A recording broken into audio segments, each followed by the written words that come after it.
ভিডিওটি দেখার আগে সবার কাছে ছোট্ট একটা রিকোয়েস্ট করতে চাই, প্লিজ প্লিজ প্লিজ যারা ভিডিওটি দেখবেন সবাই একটা করে সাবস্ক্রাইব করে দেবেন। আপনাদের ভালোবাসা পেলে এমন ভিডিও আরও উপহার দিব। ভিডিওগুলো বানাতে অনেক কষ্ট হয়, আমি জানি। এই ভিডিওটি অনেক মানুষই দেখবেন, তাই প্লিজ একটা করে সাবস্ক্রাইব করে দেবেন। আর যারা আমাকে ভালোবাসে তারা সবাই একটা করে লাইক দিয়ে দেখিয়ে দিবেন লাভ ইউ অল। তো চলুন আজকের ভিডিওটি শুরু করা যাক। কে তুমি? এই রাতে আমাদের এখানে কি করছো? পেছনে থেকে আকস্মিক অচেনা গম্ভীর কণ্ঠ শুনে সন্ধ্যা ভড়কে গেল। সে আর পা বাড়াতে পারল না। কে এই বাড়ির ছেলে নাকি? বাবা তো এই জন্যই দিনে বের হতে দেয় না, কিন্তু রাতেও যে এমন হবে কে জানতো। এমন আকস্মিক পুরুষের কণ্ঠস্বর শুনে সে ভেতরে ভয়ে কুঁকড়ে গেল। মাথায় কাপড়টা এক হাতে টেনে ধরে চেয়ারটা ভালোভাবে ঢেকে নিল, আরেক হাতে হারিকেনটা শক্ত করে ধরে রাখলো। যদিও পূর্ণিমার হালকা আলো আছে, কিন্তু তবুও মা জোর করে হারিকেনটা ধরিয়ে দিয়েছে। পূর্ণিমার চাঁদের হালকা আলোতে হ্যারিকেন নিয়ে একটি মেয়েলি অবয়ব, চাদর দিয়ে মুখটা ঢাকা। মহিব দুপা এগিয়ে গেল। এমন নিশ্চুপ নির্বাক ভঙ্গিমা সে সহ্য করতে পারে না। কে তুমি? কি হলো, কথা বলছো না কেন? বিগত কয়েকদিন আগে সে ছুটিতে এসেছে, কিন্তু বাইরে থেকে বাসায় ঢুকতে গিয়েই এই প্রথম অচেনা প্রতিবিম্ব দেখে সে থমকে দাঁড়িয়েছে। সন্ধ্যা আলো আধারে ঠায় দাঁড়িয়ে রইল। সে কি করবে ভেবে পেল না। পালিয়ে যাবে কি? ঘোমটা পরিহিত হ্যারিকেন নিয়ে মেয়েটা কি অদ্ভুত লাগছে। মনে হচ্ছে কোনো অশরীরই দাঁড়িয়ে আছে, কিন্তু মুহিব সেদিকে পাত্তা দিল না। মেয়েটি পালিয়ে যেতে পা বাড়াতে নিতে মুহিব আরও সামনে এগিয়ে গেল। এই মেয়ে, এদিকে ফিরো। সন্ধ্যা ফিরল না। মুহিব নিজেই সন্ধ্যার সামনে গিয়ে দাঁড়ালো।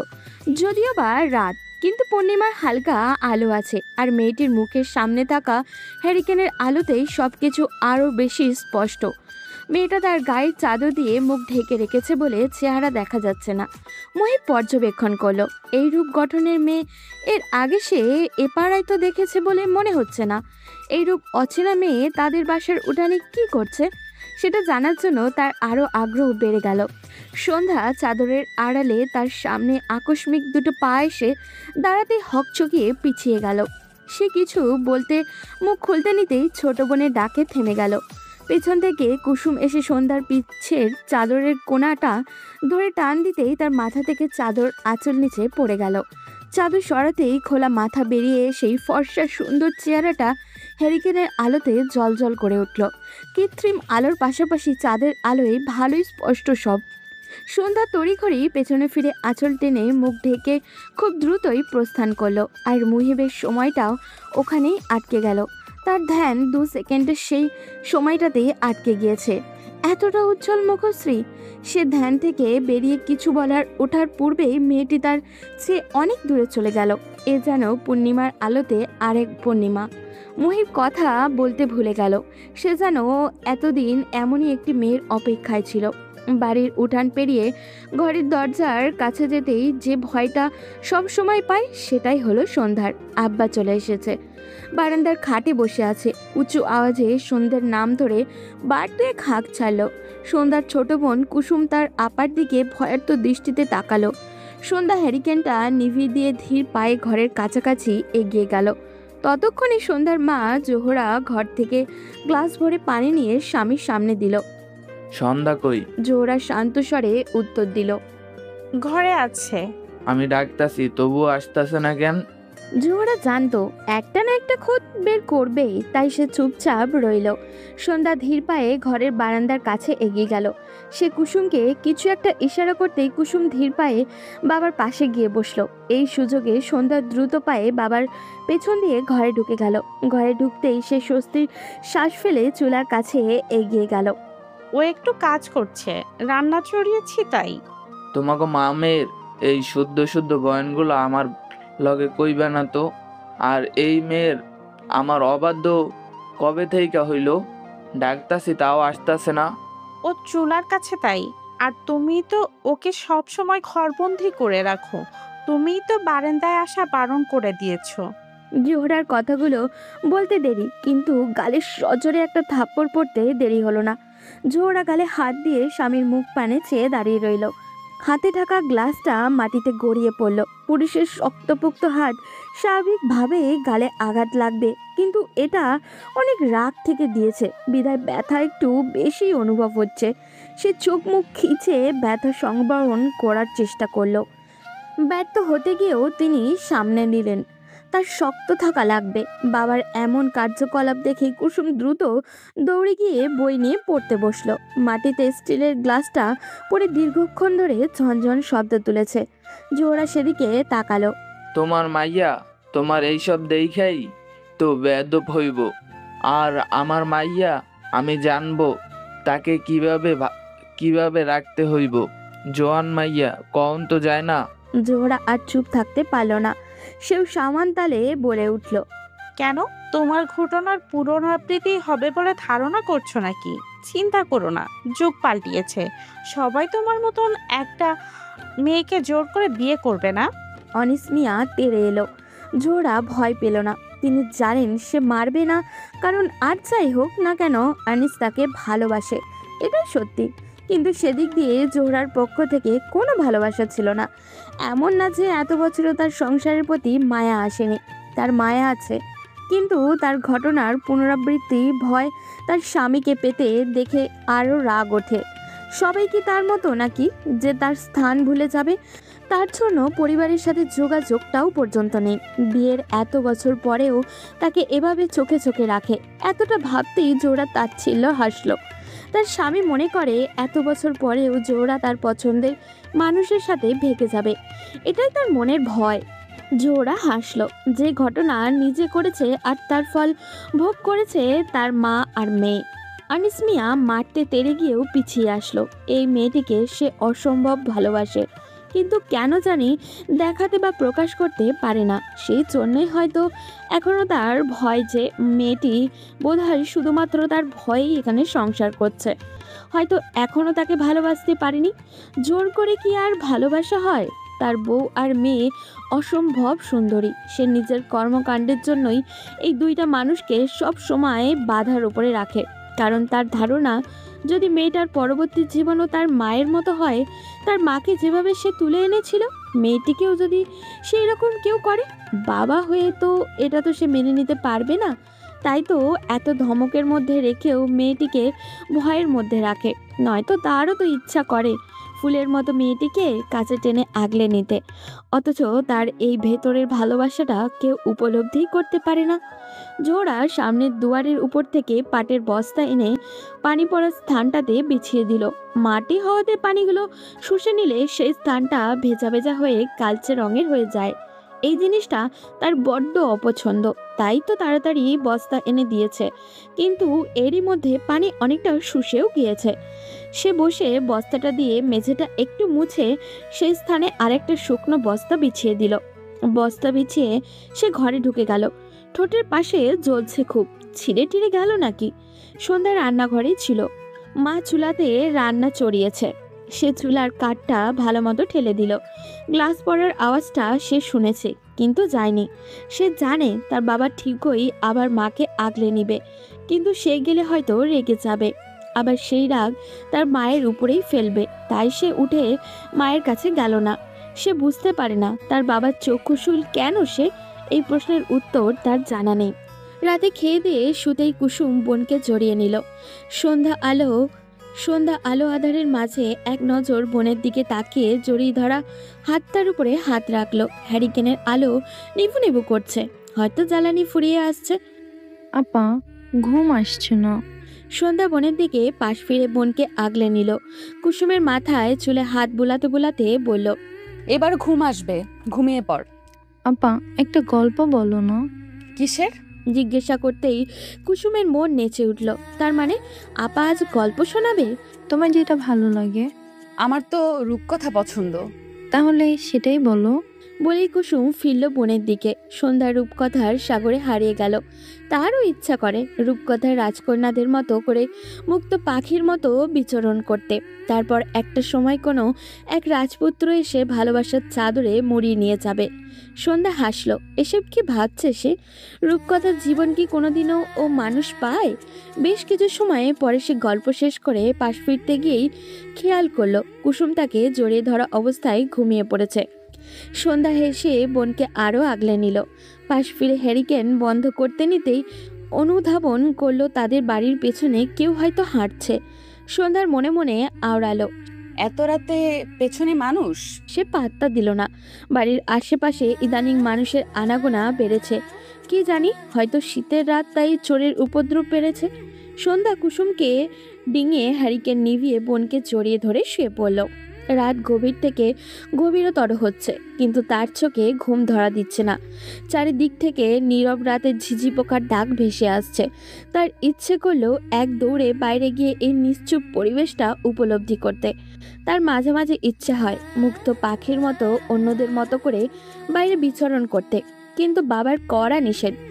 সে পেরে ওঠে না। মাঝে মাঝে বনের উছিলায় বের হওয়া হয়। এই তো যেমন আজকে রাতেও সে বের হয়েছে। কুসুমের জন্য সে নিজেও একটু খোলা বাতাস গায়ে লাগাতে পেরেছে। হোক না রাত, তবুও তো সুন্দর অনুভূতি তো পেল। এসব ভাবতেই সে কণ্ঠস্বরটা কথা মনে পড়ে গেল।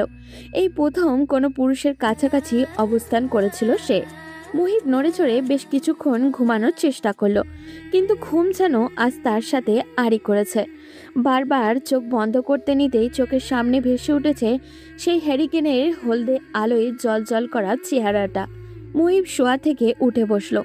সে উঠে মাথা চেপে ধরল। না, চোখের সামনে থেকে যেন সেই চেহারাটা সরছেই না। আরও একবার মেয়েটিকে দেখতে পেল শাস্তি দেওয়ার দরকার, যে তার ঘুম হারাম করার জন্য। মুহিব হাসলো। আচ্ছা, তখন মেয়েটা জবাবে কি দেবে? মুহিব নিজের ওপরেই হাসলো। সে কি বাচ্চা হয়ে গেল নাকি? সে খাট ছেড়ে উঠে দরজা খুলে বেরিয়ে এলো। তার ঘরটা মূলত সে নিয়েছে ছাদে। বাইরে থেকে আসলে সে এই ঘরটায় থাকে। এতে মায়ের অনেক রাগ, কিন্তু মুহিবের এটাই পছন্দ। এত বড় ছাদে একাংশ জুড়ে শুধুমাত্র তার এই ঘরটাই আছে, আর বাকি ছাদ খালি পড়ে থাকে।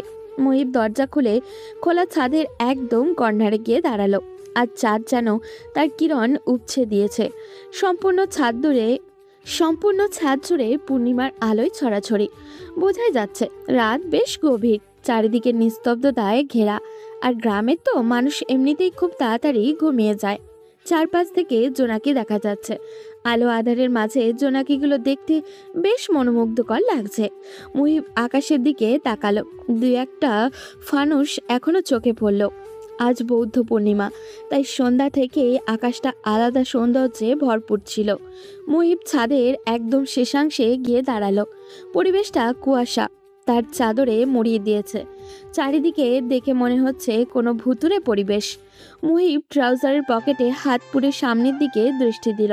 তার ঠান্ডা অনুভব হলো, কিন্তু রুমে যেতে ইচ্ছা করলো না। চারপাশে নজর দিল। যেদিকেই তাকাচ্ছে ওই মেয়েটির চেহারাটা ভাসছে। মুহিব হাসলো। সে কি প্রেমে টেমে পড়লো নাকি? আশ্চর্য, তার মতো একটা ছেলে এই গ্রামেরই মেয়ের প্রেমে পড়েছে। তার সেই এতদিনের কাঙ্ক্ষিত মানুষটি যে তার পাশেই লুকিয়ে আছে, সে সেটা উপলব্ধিই করতে পারেনি। মুহিব হাসলো। আকাশের অর্ধ চাঁদের দিকে দৃষ্টি দিয়ে বুলি আওড়ালো। মেয়ে, তোমাকে তো আমার করে নিবই। শাস্তির জন্য তৈরি থেকো। মুহিবের মুখে লেপ্টে আছে মুচকে হাসি। আস্তে আস্তে সকাল ফুটতে শুরু করেছে। সন্ধ্যার ঘুম অনেক আগেই ভেঙে গিয়েছে। চারিদিক থেকে সকালের মিষ্টি ধ্বনি আজান ভেসে আসছে। সে উঠে বসলো। কুসুমের দিকে দৃষ্টি দিতেই হাসি পেল। তার এক হাত জড়িয়ে ধরে গপটি মেরে বিড়াল ছানার মতো আদরে ভঙ্গিমায় ঘুমিয়ে আছে সে। সন্ধ্যা এগিয়ে গিয়ে বোনের মাথায় পরব আদরে হাত বুলিয়ে দিয়ে বার দুয়েক ডাকলো, কিন্তু কুসুম নড়ে চড়ে বিরক্তিসূচক শব্দ তুলে পাশ ফিরে গেল। সন্ধ্যা হাসলো। সে বালিশের পাশ থেকে ওড়নাটা নিয়ে ভালোভাবে গায়ে জড়িয়ে নিল। এরপরই উঠে গিয়ে হারিকেনটা ধরালো। যদিও বা সকালের আজান পড়েছে, কিন্তু এখনো অন্ধকারটা ভাবটা আছে বিধায় এটা জ্বালানো। সে হ্যারিকেন ধরিয়ে ঘরের দরজা খুলে উঠানোর কলপারে এগিয়ে গেল। সে জানে আব্বা দেখলে বকা দিবে, কিন্তু সকালের এই স্নিগ্ধ মোহময়ী বাতাসটা সে অনুভব করতে চায়। তাই তো ঘরে বারান্দার বালতি ভর্তি পানি থাকা সত্ত্বেও কিছুটা দূরের ওই কলপারে আসে। যদিও বা পুরো গ্রাম এই সময় নিশ্চুপ থাকে বিধায় সন্ধ্যা এই জায়গাতে এই সময় আসে, নয়তো আসতো না। সন্ধ্যা এগিয়ে এসে হাতে থাকা হ্যারিকেনটা রাখলো। এরপর কল থেকে সতেজ ঠান্ডা পানি দিয়ে অজু করে নিল। চারিদিক থেকে তখনও অনেক মসজিদ থেকে আজানের শব্দ কানে আসছে। সে অজু করে ঘরে ফিরেই নামাজ আদায় করে নিল। এরপর আবারও সেই একই জায়গায় গিয়ে দাঁড়ালো। এই কলপারের পাশে আর কোনো বাড়ি নেই। এর পাশে কতগুলো গাছ সারি সারি দিয়ে আছে। এরপরেই বিলের শুরু। দেখতে মনে হয় প্রকৃতি যেন গাছ দিয়ে সীমানা দিয়ে দিয়েছে। মানে তাদের এই বাড়িটাই গ্রামের শেষ প্রান্তে। ভোরের এই স্নিগ্ধ আলো আধারে সবুজ বিলগুলো দেখতে অদ্ভুত সুন্দর লাগে। অধীরে ওই বিলের মাঝ দিয়ে একটা সরু রাস্তা চলে যায়। সেই রাস্তা দিয়ে ভোর ফুটতেই মাঠের মানুষগুলো কাঁধে লাঙল যার যার প্রয়োজনীয় জিনিস নিয়ে চলে যায়। সন্ধ্যা এইসব দেখতে ভালোই লাগে। মুহিবের চোখের সামনে চারিদিকে আলোকিত হতে লাগলো। শহরে এমন অনেকবার পড়তে বা বন্ধুর সাথে আড্ডা দিতে চোখের সামনে দিন হয়ে গিয়েছে, কিন্তু আজকের মতো সুখ অনুভব আর কোনো দিনও হয়নি। মুহিব লম্বা শ্বাস ফেলে জ্যাকেট নিয়ে নেমে পড়ল। এরপরেই ঘরের দরজা খুলে বেরিয়ে গেল। আজ সে নিজের গ্রাম দেখবে। ছোট থেকেই শহরে পড়াশোনার জন্য থাকা বলে কোনো সময় এইভাবে নিজের গ্রামের সৌন্দর্য দেখা হয়নি। মুহিব বিলের মাঝে সরু রাস্তা দিয়ে হাঁটতে লাগলো। চারিদিকে সবুজ কুয়াশার চাদর মুড়ে রেখেছে পুরো গ্রামটা। সে চারিদিকে তাকালো। আজ মনে হচ্ছে তার গ্রামের চেয়ে সুন্দর আর কোনো জায়গায় নেই। সন্ধ্যা বিলের পাশে চাদর ভালো মতো গায়ে জড়িয়ে দাঁড়িয়ে রইল। হালকা শীত অনুভূতি হচ্ছে, কিন্তু তার ঘরে যেতে ইচ্ছেই করছে না। কেননা এখন ঘরে গেলেই সারা দিনের জন্য আর বেরোনো যাবে না। তাই সন্ধ্যা এই মুহূর্তটা বাদ দিতে চায় না। শীতের সকাল তার ভারী প্রিয়। সে খালি পায়ে বিলের ধারে নেমে খালি পায়ে ঘাসের উপরে পাগুলো নাড়াচাড়া করতে লাগলো। ঘাসের উপরে জমে থাকা ক্ষুদ্র ক্ষুদ্র শিশির কণাগুলো পায়ে লাগলে বেশ লাগে। তার খুশি খুশি অনুভূতি হয়। মুহিব আশেপাশে গ্রামের সৌন্দর্যে আটকে গিয়েছে। চোখ ফেরাতেই দেখতে পেল সেই কাঙ্ক্ষিত মুখটি চাদর মুড়িয়ে দাঁড়িয়ে আছে। এ যেন প্রকৃতির মাঝে আর এক সৌন্দর্য। মুহিব উৎফুল্ল হয়ে উঠল। আজকের সকালটি এত সুন্দর। মুহিবের খুশি যেন উপচে পড়ছে। সে এগিয়ে যেতে নিলেই মেয়েটি খেয়াল করলো, হুড়মুড়িয়ে মাথাটা চাদর দিয়ে ঢেকে ফেললো। এরপর তড়িঘড়ি করে বিস্তীর্ণ উঠোনটা ডিঙিয়ে দোচালা ঘরটাতে ঢুকে গেল। মুহিব অদূরে থাকতে টেক্কা দিয়ে উঠতে পারল না, কিন্তু খুশি হলো। যাক, মেয়েটির ঘর তো তাদেরই পাশে। সে আর এগিয়ে গেল না। অদূর থেকে এই ঘরের দরজার দিকে তাকিয়ে বুলি আওড়ালো। পেয়ে গিয়েছি, এইবার তো আর ছাড়বো না। মুহিব যেখানে দাঁড়িয়েছে সেখানের দূর থেকে দোচালা ঘরটি একদম চুনোপুটির মতো মনে হচ্ছে। সে হাসল, পেল তো সান্নিধ্য। সন্ধ্যা দ্রুত ঘরে ঢুকে স্বস্তির শ্বাস ফেলল। আজ তো সব ভুলে একদম বিলের কাছেই নেমে পড়েছিল। বাবা দেখলে বোধহয় একেবারের জন্যই বন্দি হয়ে যেত। সে দক্ষিণের জানালা দিয়ে উঁকি মেরে দেখতেই আটকে উঠল। ছেলেটি দাঁড়িয়ে আছে, কিন্তু কেন? ছেলেটিকে দেখেই বোঝা যায় শহুরে আর বড় ঘরের। তা ভাবতেই মনে পড়ল, চেয়ারম্যানের ঘরের উঠোনে তো দেখেছিল কাল। তাহলে কি সে চেয়ারম্যানের কেউ? কিন্তু এত ঠান্ডা শীতের মাঝে উনি এভাবে দাঁড়িয়ে থাকেন কেন? সন্ধ্যা খারাপ লাগলো। এত বড় ঘরের হয়ে এত শীতের মাঝে উনি এইভাবে বিলের ধারে দাঁড়িয়ে থাকেন? সন্ধ্যার মনে খারাপ লাগা কাজ করলেও একদিকে কেন জানি ভালোই লাগে। মুহিবের এমন কর্মকাণ্ডের সূত্র কিছুটা আন্দাজ করতে পেরে সন্ধ্যার কিশোরী মনে ব্যাপকভাবে আনন্দের দোলা লাগলো। এভাবে বেশ কয়েকদিন কেটে গিয়েছে। মুহিব এখন প্রতিদিন নিয়ম করে ভোরে বিলের ধারে দাঁড়িয়ে থাকে। মুহিবের মা বেজায় রাগ করেন। তিনি বারবার বলেন ঠান্ডার ভেতরে এভাবে প্রকৃতি দেখতে না যেতে, কিন্তু মুহিব মানে না। এটা এখন তার রুটিন হয়েই দাঁড়িয়েছে। প্রতিদিনকার মতোই মুহিব আজ আর বিলের ধারে দাঁড়ায়নি। মেয়েটা ইদানিং বের হয় না তেমন। মুহিব বুঝতে পারে না মেয়েটার বের না হওয়ার কারণ কি। সে নিজে মুহিব কিছু একটা ভেবে আজ একটু আড়ালের জায়গায় দাঁড়িয়েছে। মুহিবের ধারণা অনুযায়ী সন্ধ্যা আজ উঠানে এসেছে। সে উঠান পেরিয়ে বিলের ধারে এসে দাঁড়ালো। একটু উকি দিয়ে দেখলো না, আজ আসেনি। সন্ধ্যার মন খারাপ হলো, কিন্তু তার তো খুশি হওয়ার কথা। মুহিব ধান ক্ষেতের মাঝখানে থেকে বেরিয়ে আগের জায়গা হিসেবে সরু রাস্তাটিতে উঠে এলো। তা দেখেই সন্ধ্যা আঁতকে উঠল। সন্ধ্যার এমন ধরা পড়ার মুখভঙ্গিমা দেখে মুহিব হাসলো। আজ মেয়েটি ফুল হাতা জামার সাথে ওড়না দিয়ে মুখ ঢেকে আছে। কে জানে এই ওড়নার আড়ালে এত সুন্দর একটি চেহারা লুকিয়ে, কিন্তু সে সৌভাগ্যবান যে কেউ হতে পারে না। তা হয়েছে মুহিব। সে খুশি হলো। যাক তার অর্ধাঙ্গিনীকে আর কেউ দেখেনি। সন্ধ্যা ধরা পড়ে দ্রুত গতিতে উঠান ডিঙিয়ে ঘরে ঢুকে গেল। তা দেখে মুহিব হেসে দিল। আনিস মিয়া আজ শহুরে কাজে যাবে। তিনি মূলত মালামালের জন্যই চান। কয়েকদিন ওখানে অবস্থান করেন। বাবা গেলে সন্ধ্যার নিজেকে মুক্ত পাখির মতো স্বাধীন মনে হয়। সন্ধ্যার মা জোহরা স্বামীকে বিদায় দিয়ে দরজার কাছে আসতেই আনিস মিয়া তাকালো। তিনি তার স্ত্রী জোহরাকে বিলের ধারে দাঁড়িয়ে থাকা ছেলেটার দিকে ইঙ্গিত দিল। এই পোলাটারে দেখতাছো? জোহরা স্বামীর ইঙ্গিত অনুসারে তাকিয়ে সম্মতি দিল। পোলাটা কয়েকদিন ধইরা এই জায়গায় এই সময়ে এই ভোরে শীতের ভেতর দাঁড়ায় থাকে। থাকতে পারে, দেখতে তো মনে হচ্ছে শহরে, হয়তো প্রাকৃতিক দেখে। স্ত্রীর জবাবে আনিস মিয়ার অসন্তুষ্ট প্রকাশ করে বলল, সব সময় তেরা জবাব দিবা না তো? তুমি চিনবার পারছো না? জোহরা ভালোভাবে তাকানোর চেষ্টা করলো। হ্যাঁ, সে আগে অনেকবার দেখেছে, কিন্তু তার স্বামী কি বলতে চাচ্ছে সেটা ঠিক ধরতে না পেরে জিজ্ঞাসু দৃষ্টিতে তাকালো। এটা তো চেয়ারম্যানের পোলা, শহরে লেখাপড়া করে, তাই এখানেই থাকে। মতিগতি ভালা ঠেকছে না। তুমি সন্ধ্যাকে দেখা রাখবা জোহরা। ঠিক আছে, আপনি যান। সন্ধ্যা দৌড়ে রুম থেকে বেরিয়ে বাবার সামনে এলো। তা দেখে আনিস মিয়া বলে উঠলেন, মাইয়া মানুষের এরকমের দৌড়ঝাঁপ করা ভালা লক্ষণ না। সন্ধ্যা তাকালো। আনিস মিয়া যাওয়ার আগে আরেকটিবার ফিরে কুসুমকে আদর করে দিল। পরেই বিস্তীর্ণ উঠান ডিঙিয়ে চলে গেল। তা দেখে সন্ধ্যার খারাপ লাগলো, কিন্তু তাতে পাত্তা দিল না। কেউ বের হওয়ার সময় মুখ ভার করে থাকতে নেই। তপ্ত দুপুর, যদিও রোদ অনেকটা বেশি, কিন্তু শীতের রোদগুলো গায়ে মাখলে ভালোই লাগে। হালকা বাতাস বলছে। সন্ধ্যার ইচ্ছে করলো এই পরিবেশটা সে নিজের দু চোখ ভরে দেখুক। সন্ধ্যা কুসুম থেকে জিজ্ঞাসা করলো কেউ আছে কিনা। কুসুম চারপাশে তাকিয়ে না বলল, কেননা এই দিন দুপুরে গ্রামের সবাই ভাত ঘুম দেয়। সন্ধ্যা মাথার ওড়নার চেহারা থেকে সরিয়ে দিল। চারিদিকে হালকা বাতাস গায়ে লাগতেই এক সুখ সুখ অনুভূতি হচ্ছে ওর। সে চোখ বন্ধ করে বিলের মাঝে দাঁড়িয়ে রইল। হুট করেই কুসুমের ডাকে সে চোখ তুলে বোনের দিকে তাকালো। কুসুম ভয়ার্ত দৃষ্টিতে বোনের দিকে তাকিয়ে আছে। আপা, ওই বেয়াদব পোলাটা কোন পোলা? মেয়ে মাইনছেরে খারাপ কথা বলেছে। কুসুম হাতের ইশারা দিয়ে দেখাতেই সন্ধ্যা সেদিকে অনুসরণ করলো। বিলের অদূরে রাস্তার ওখানে দলটা বসে আছে। দলের প্রধান হচ্ছে হারুন।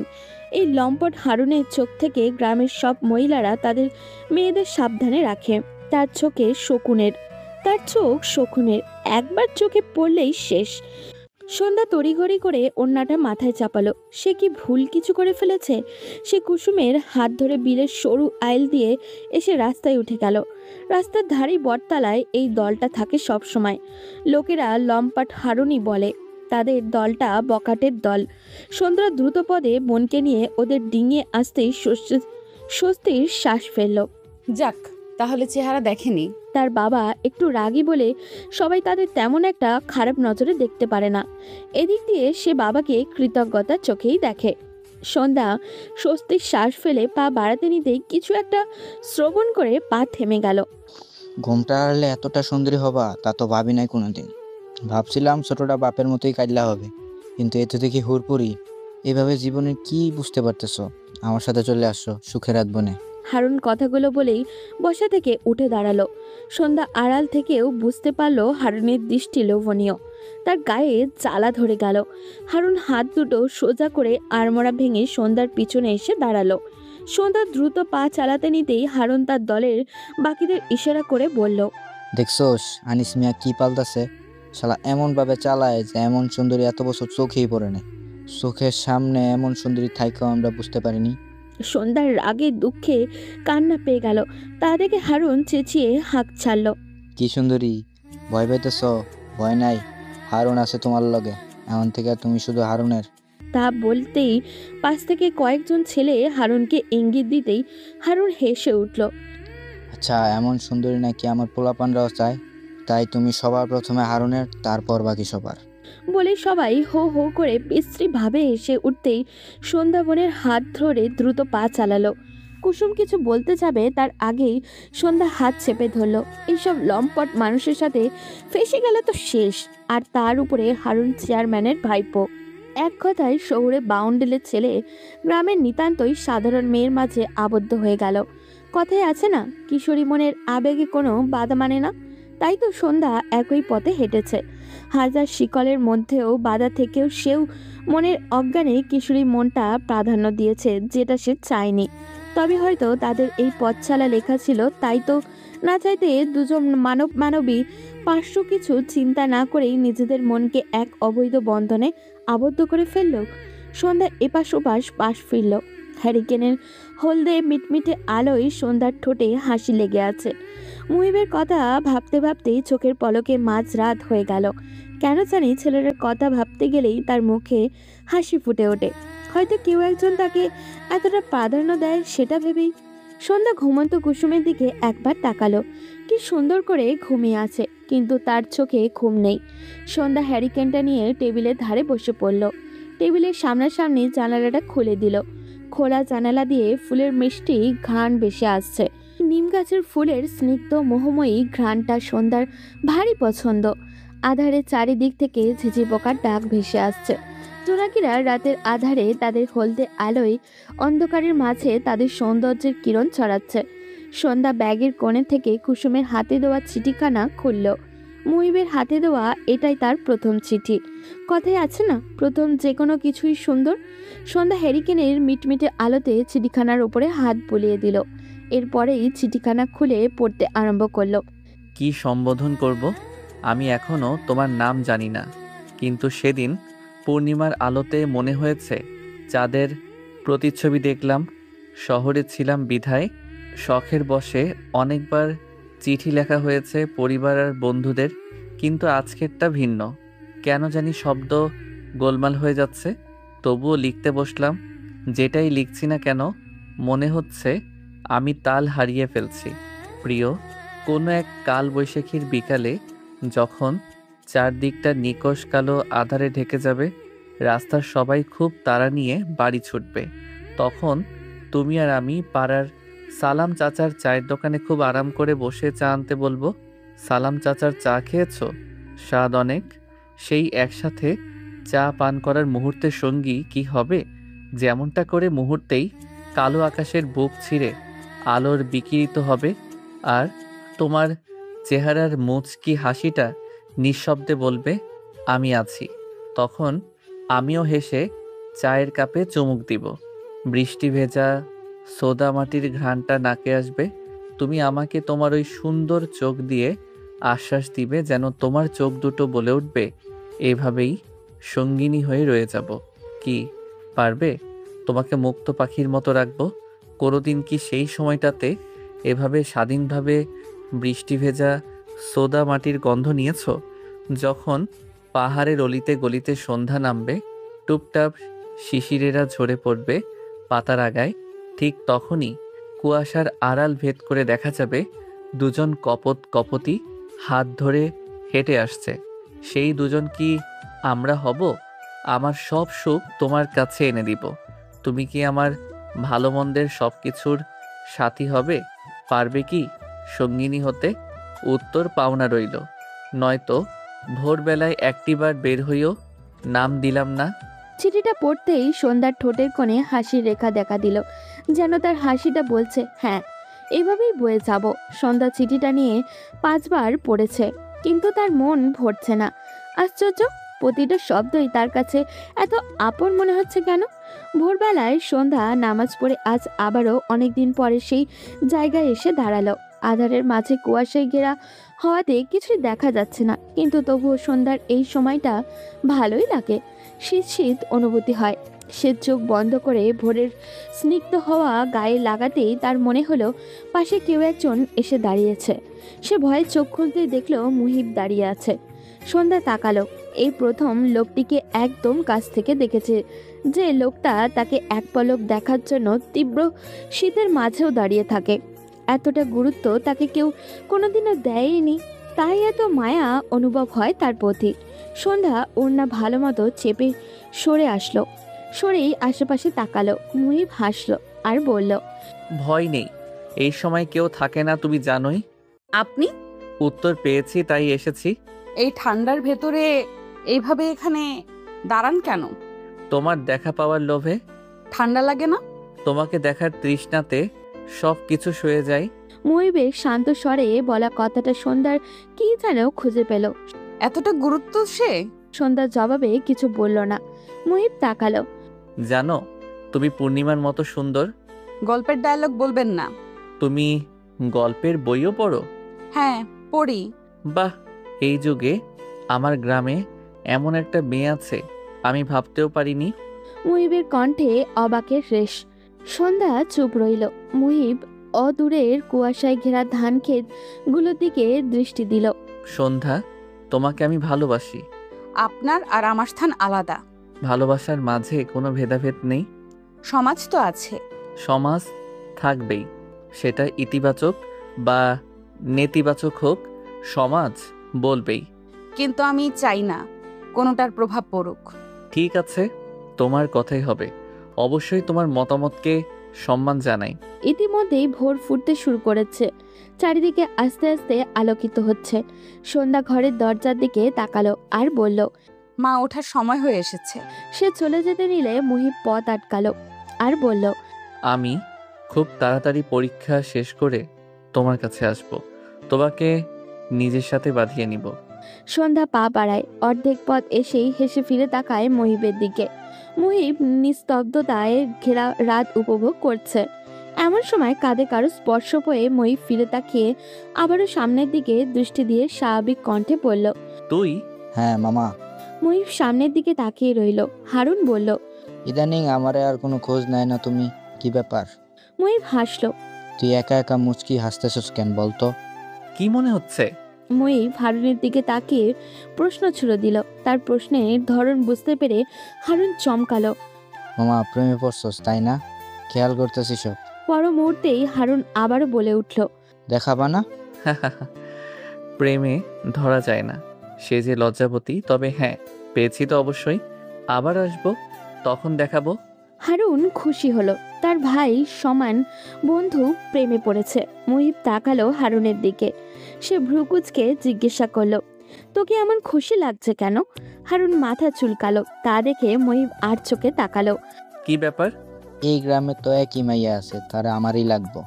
মুহিব বোঝার ভঙ্গিতে মাথা নাড়ালো আর বলল, তাহলে বলে দেই। মাইয়ার তেজ আছে বহু, যেমন তেজ তেমন সুন্দরী। এ এমন কি মেয়ে? তুই দেখলে তুইও প্রেমে পড়ে যেতিস মামা, এমনই সুন্দর সে। মুহিব হারুনের কথায় হাসলো। সে মনে মনে আওড়ালো, আমি তো শুধু তার মাঝেই আবদ্ধ, আর কারোর প্রতি না। হারুন আবার বলল, শালা বাপটা এমন ভাবে পাল্টাছে বোঝা যায় না, সুন্দরীর লোকে তেজ ভাবটা আয়না দিছে। মুহিব হারুনের দিকে তাকালো। সে স্বাভাবিক কণ্ঠে শুধালো, মেয়ে মানুষের তেজ থাকবে স্বাভাবিক, তাই বলে উল্টাপাল্টা কিছু করবি না। রাজি না হলে নেই, সবার একটা মত থাকে। মুহিবের কথায় হারুন হাসলো। রাজি না হইলে নেই, এটা তো হইব না, রাজি হইতেই হইব, সেই করেই হোক। তুই দেখলে বুঝতি। আমার দেখার সময় নেই, পরের বার আসলেই তোকে চাচাকে বলে বিয়ের ব্যবস্থা করব, তারপরই তুই ঠিক হবি। হিমছড়ি আর শিউলির পাতায় জমেছে কত নতুন প্রেমের গল্প। চেয়ে দেখো ভোরের আকাশে কুয়াশা মিশেছে অল্প স্বল্প। সন্ধ্যা মুহিবের পেছনে এসে দাঁড়িয়েছে। মুহিব বুকে দুহাত গুছে সামনের দিকে দৃষ্টি দিয়ে কবিতা ওড়াচ্ছে। সন্ধ্যা বেশ কিছুক্ষণ চুপ রইল। সেও সামনে তাকিয়ে মুহিবের উদ্দেশ্যে শুধালো, কি ব্যাপার, মন মরা লাগছে আপনাকে? হয়তো। সন্ধ্যা মুহিবের দিক থেকে দৃষ্টি সরিয়ে নিল। সে সামনের দিকে তাকিয়ে শুধালো, কারণটা কি জানতে পারি? মুহিব তাকালো সন্ধ্যার দিকে। তাতে সন্ধ্যা আরেকটু সরে দাঁড়ালো। মুহিব তার উদ্দেশ্যে বলল। এই ধরো, তুমিই কারণ। সন্ধ্যা ভরকে গিয়ে বলল। মানে আমি আবার কি করলাম? সন্ধ্যার ভরকানো দেখে মুহিব হাসলো আর বলল। ভয় নেই, গুরুতর অপরাধ নয় যে ফাঁসি হবে। সে না হোক, কিন্তু অপরাধী তো অপরাধের কারণটা জানতেই পারে। সব অপরাধ তো আর জেনে শুনে হয় না। মুহিবের কথা সন্ধ্যা বুঝতে না পেরে নিশ্চুপ রইল। তাতে মুহিব হাসলো। সে আচমকা সন্ধ্যার কাছাকাছি এসে দাঁড়াতেই সন্ধ্যা কয়েক পা পিছু সরে গেল। মুহিব এগিয়ে সন্ধ্যার দিকে তাকিয়ে নেশাগ্রস্ত কণ্ঠে বলল। মেয়ে, তোমার তো শাস্তি প্রাপ্য। কেন বলুন তো? আমার ঘুম কেড়ে নিয়েছো তাই। এটা আবার অপরাধ নাকি? হ্যাঁ, আমার জন্য অপরাধ। আচ্ছা, শাস্তিটা কি? যাবজ্জীবন এবং সশ্রম কারাদণ্ড দিব। জেলার আপনি? হ্যাঁ, সেই দায়িত্ব আমি নিব। মানে আমার সাথে যাবজ্জীবন কারাদণ্ডে থাকতে। সশ্রম? হ্যাঁ, আমাকে ভালোবাসতে হবে। সন্ধ্যা হাসল। সে অদূরে আধারের মাঝে আকাশে অস্পষ্ট চারটার দিকে দৃষ্টি দিল। সে চোখ সরাতেই দেখতে পেল মুহিব হালকা আলোতেও তার দিকে তাকিয়ে আছে। সন্ধ্যা সরে দাঁড়ালো। এইভাবে চেয়ে আছেন কেন? আমার অস্বস্তি হচ্ছে। চোখ সরছে না যে, আমার কি দোষ? আকাশের দিকে চেয়ে দেখুন একবার, চাঁদটা কি সুন্দর। চাঁদই তো দেখছি। কি? একটা শুভ্র নিষ্কলুষ চাঁদ। চাঁদ কি আবার নিষ্কলঙ্ক হয় নাকি? হয় হয়, আমার আকাশে যে চাঁদ বিচরণ করে সে একেবারে নিষ্কলঙ্ক, নিষ্পাপ। সন্ধ্যা তাকালো। যদি সেটি অমাবস্যায় হারিয়ে যায়? মুহিব আবারও হাসলো। হারাতে দিলেই তো, তাকে তো আমি গ্রহণ করে আগলে বুকের মধ্যে সযত্নে রেখে দিব। সন্ধ্যার হুট করে ভীষণ রকম সুখ অনুভব হলো। সে সামনে এগিয়ে শিশির ভেজা ঘাসের উপরে আলতো করে পা রাখলো। তাতে সে উৎফুল্ল হয়ে মুহিবকে ডাকলো। মুহিব এগিয়ে গেল। সেও সন্ধ্যাকে অনুকরণ করে খালি পায়ে শিশির ভেজা ঘাসের উপরে দাঁড়ালো। এক অদ্ভুত শিরশিরে অনুভূতি। সন্ধ্যা এইভাবে দাঁড়িয়ে অদূরে তাকালো। ভোরের আলো ফুটতে শুরু করেছে। ঝিঝি পোকার ডাক থামিয়ে দিয়েছে। সে আনমনা হয়ে গেল। সে জানে না এটার পরিণতি কি হবে। সে কি আদৌ এই সুখটা পাবে? সন্ধ্যা আচমকা মুহিবকে প্রশ্ন করে বসল। আমাকে সত্যিই চান? হ্যাঁ চাই। এতে সন্দেহ আছে? কেন, তুমি চাও না? তবে হালালভাবেই সব হোক। সন্ধ্যার কথায় মুহিব আশ্বস্ত ভরা কণ্ঠে উত্তর দিল। তবে তাই হোক। বাড়িতে যাচ্ছি আমি। বলেই সন্ধ্যা পা বাড়ালো। কিন্তু আমার যে শেষ বর্ষের পরীক্ষা বাকি, তারপর না হয় পাঠাবো প্রস্তাব। কিন্তু এতদিন সহ্য করব কিভাবে? আর কোনো পথ নেই। আপনি ততদিনে ভালো মতো পরীক্ষা শেষ করেন। ভালো থাকবেন। বিদায়টা এভাবে দিচ্ছ? আমি আজ রাতে চলে যাব। সন্ধ্যা চলে আসতে নিতেই থমকে দাঁড়ালো। মুহিব আজ চলে যাবে। সে কিভাবে থাকবে? সন্ধ্যা নিজেকে শক্ত করলো। কেন? মুহিব আসার আগে তো সে দিব্যি ভালো ছিল। এখনো সেভাবেই থাকবে, কিন্তু থাকবে কিভাবে? মুহিবের মায়াতে সে যে নিজেকে জড়িয়ে ফেলেছে, তাই তো মুহিবের দিকে আর তাকানোর সাহস পাচ্ছে না। যদি কান্না আটকাতে না পারে, সন্ধ্যা পিছু ফিরে তাকালো। মুহিব তার এদিকে জবাবের আশায় তাকিয়ে আছে। সে সামনে ফিরে জবাব দিল। আপনি ভালোভাবে পরীক্ষা দিয়েন, সহি সালামতে ফিরে আসবেন। অপেক্ষায় থাকবো। মুহিবের মন খারাপ হলো। সন্ধ্যা তাকে এভাবে বিদায় দিচ্ছে। সন্ধ্যার হুট করেই কঠিন হওয়াটা মুহিবকে প্যারা দিল। কি হয়েছে মেয়েটার হুট করে? ঠিক আছে, এই পরীক্ষাটা শেষ হোক, তারপর তোমার আমার মিল আর কেউ আটকাতে পারবে না সন্ধ্যা। প্রমিস করলাম। এসেই তোমার বাড়িতে প্রস্তাব দিয়েই নিজের সাথে বেঁধে নিব। সন্ধ্যা চলে যেতে যেতেই মুহিবকে কথাগুলো শুনে কান্নার মাঝেও মুচকি হাসালো। রাতে রওনা দিবে মুহিব। প্রতিবার এভাবে যাওয়ার সময় তার মন ভালো থাকে না, কেননা বহুদিন পরে আবারও বন্ধুদের দেখবে। কিন্তু এইবার কেন জানি খারাপ লাগা কাজ করছে। সে রুমে গিয়ে জানলা খুলে দিল। জানালার মুখোমুখি টেবিলে খাতা কলম নিয়ে বসে পড়ল। বেশ কিছুক্ষণ ভাবনা থেকে লিখে সে দরজা খুলে ছাদের কর্নারে গিয়ে দাঁড়ালো। মুগ্ধ চোখে শীতের কুয়াশা ঘেরা নিস্তব্ধ নির্জীব রাত দেখছে সে। আশ্চর্য, ইদানিং সবকিছু তার চোখে এত মনোমুগ্ধকর লাগছে কেন? পর মুহূর্তে বিদায়ের কথা মনে হতেই তার মনটা খারাপ হয়ে গেল। এই কয়েকদিন প্রতিটা দিন সন্ধ্যাকে নিয়ম করে দেখা তার অভ্যেস হয়ে দাঁড়িয়েছিল। এখন সেই মেয়েটাকে সে পুরো 2টা মাস চোখের দেখাও দেখতে পারবে না। থাকবে কিভাবে সে? মেয়েটা যে তাকে এক অদৃশ্য মায়াতে জড়িয়ে নিয়েছে। একটু ছুঁয়ে দেখার তৃষ্ণা তাকে এই 2 মাস গুমড়ে গুমড়ে খাবে। সন্ধ্যা তাকে ছাড়া ভালো থাকবে তো, নাকি সন্ধ্যাও তারই মতো অপেক্ষায় দিন কাটাবে? মুহিব অদূরে দৃষ্টি দিয়ে বুলি আওড়ালো। মন খারাপ করো না, আমি পরীক্ষাটা শেষ করেই ফিরে আসব তোমার কাছে, এসেই নিজের সাথে বেঁধে নিব। বিড়বিড় করে কি কইতাছস? মুহিব ফিরে তাকালো। হারুনকে দেখতে পেয়ে আবারও সামনে দৃষ্টি দিল। কইলি না তো, তোর মতো তো খবর নিয়ে ঘুরি না। প্রেমে পড়ার পরে তুমি বদলায় যেতেছ মিয়া। মুহিব ফিরে তাকিয়ে বলল। তুইও নিজেকে বদলে ফেল। হারুন মাথা দুদিকে হেলিয়ে হাত দুটো সোজা করে আড়মোকা ভেঙে হামি তুলল আর বলল। আমি কি খারাপ নাকি? মুহিব স্বাভাবিক কণ্ঠে বলল। সেটা পুরো এলাকা জানে, তোর ভয়ে পাড়ার মহিলারা মেয়েদের বের হতে দেয় না, সেটা তো বুঝি। চিন্তা করো না, ওই মাইয়ারে পাইলে আমি আর কোনো দিকে তাকাবো না। মুহিব কিছু একটা আঁচ করতে পেরে বলল। তুই যেভাবে বলছিলি সেই অনুযায়ী মেয়েটি ভালো, এত ভালো মেয়ে, আর পরিবার তোর কাছে তাকে দিবেই বা কেন? তুই আমার ভাই বন্ধু, এভাবে কইস না। তো কিভাবে বলবো তোর কোনো ভালো ব্যাকগ্রাউন্ড নেই যে তোরে তাকে দিবে? এজন্য বলি কি, ভালো হয়ে যা, বটতলায় বসে মেয়েদের টিস করিস না, তাদের একটা স্বাভাবিক জীবন দে ভাই, কোনো একটা কাজ টাজ ধর। সব কিছু সারা জন্য যদি ওই মেয়েটারে পাই। যদি মেয়েটাকে না পাস? হারুন চাইছে আর পাইনি এমন কিছু আছে? আমি তো পামুই, যেভাবেই হোক। মুহিব কিছু একটা আঁচ করতে পেরে হারুনকে শাসনের সুরে শুধালো। ভুল ক্রমেও মেয়েটির বিপরীতে গিয়ে কিছু করবি না বলে দিলাম। ঠিক আছে। হারুনের জবাব পেয়েও মুহিব বেশ কিছু সময় তার দিকে তাকিয়ে রইল। ছেলেটির বিশ্বাস নেই, যদি সে আর কয়েকদিন থেকে যেতে পারতো এখানে, তাহলে কিছু একটা করে হারুনকে সংশোধন করা যেত। কিন্তু এখন তো থাকা সম্ভব না, তার যে ফাইনাল পরীক্ষা। সাইলা বেগম আর ছেলের পছন্দ মতো সব রান্না করেছে। ছেলে এতদিন কাছে ছিল, তার মন শান্ত ছিল, আবার এতগুলো দিন বাইরে থাকবে। মুহিব খেয়ে মায়ের আঁচলে হাত মুখ মুছে উঠে দাঁড়ালো। তা দেখে সায়লা বেগম হাসলেন। ছেলেটার আর এই স্বভাবটা গেল না। এত বকাঝকা করেন, তাও ছেলে খেয়ে হাত মুখ মুছবে মায়ের আঁচলে। বাসের টিকিট কয়টা নিয়েছিস বাবা? এই তো এখনই রওনা দিব। বাবা কই? রুমে আছে। মুহিব মায়ের কথা শুনে সিঁড়ি বেয়ে রুমের উদ্দেশ্যে রওনা দিল। আগে রুম থেকে সব ব্যাগপত্র নিয়ে আসা যাক, তারপর না হয় বাবাকে বলবে।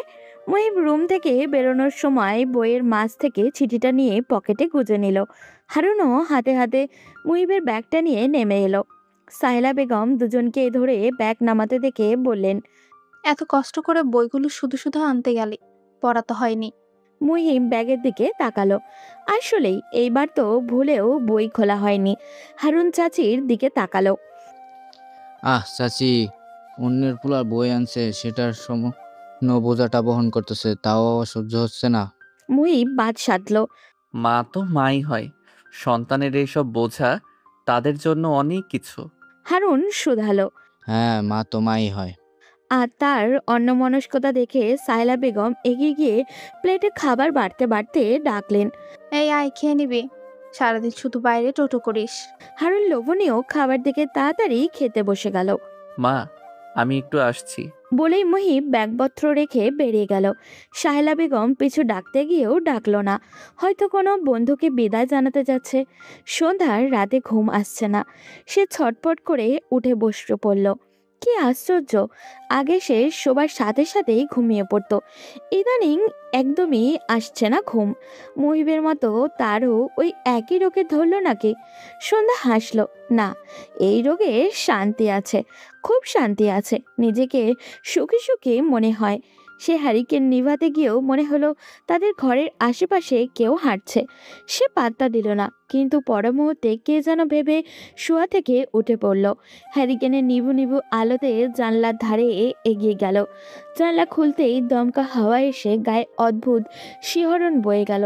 তার ভাবনায় সত্যি হলো, মুহিব এসেছে। সন্ধ্যা জানালা খুলতেই মুহিবের চড়া হাসি চোখে পড়ল।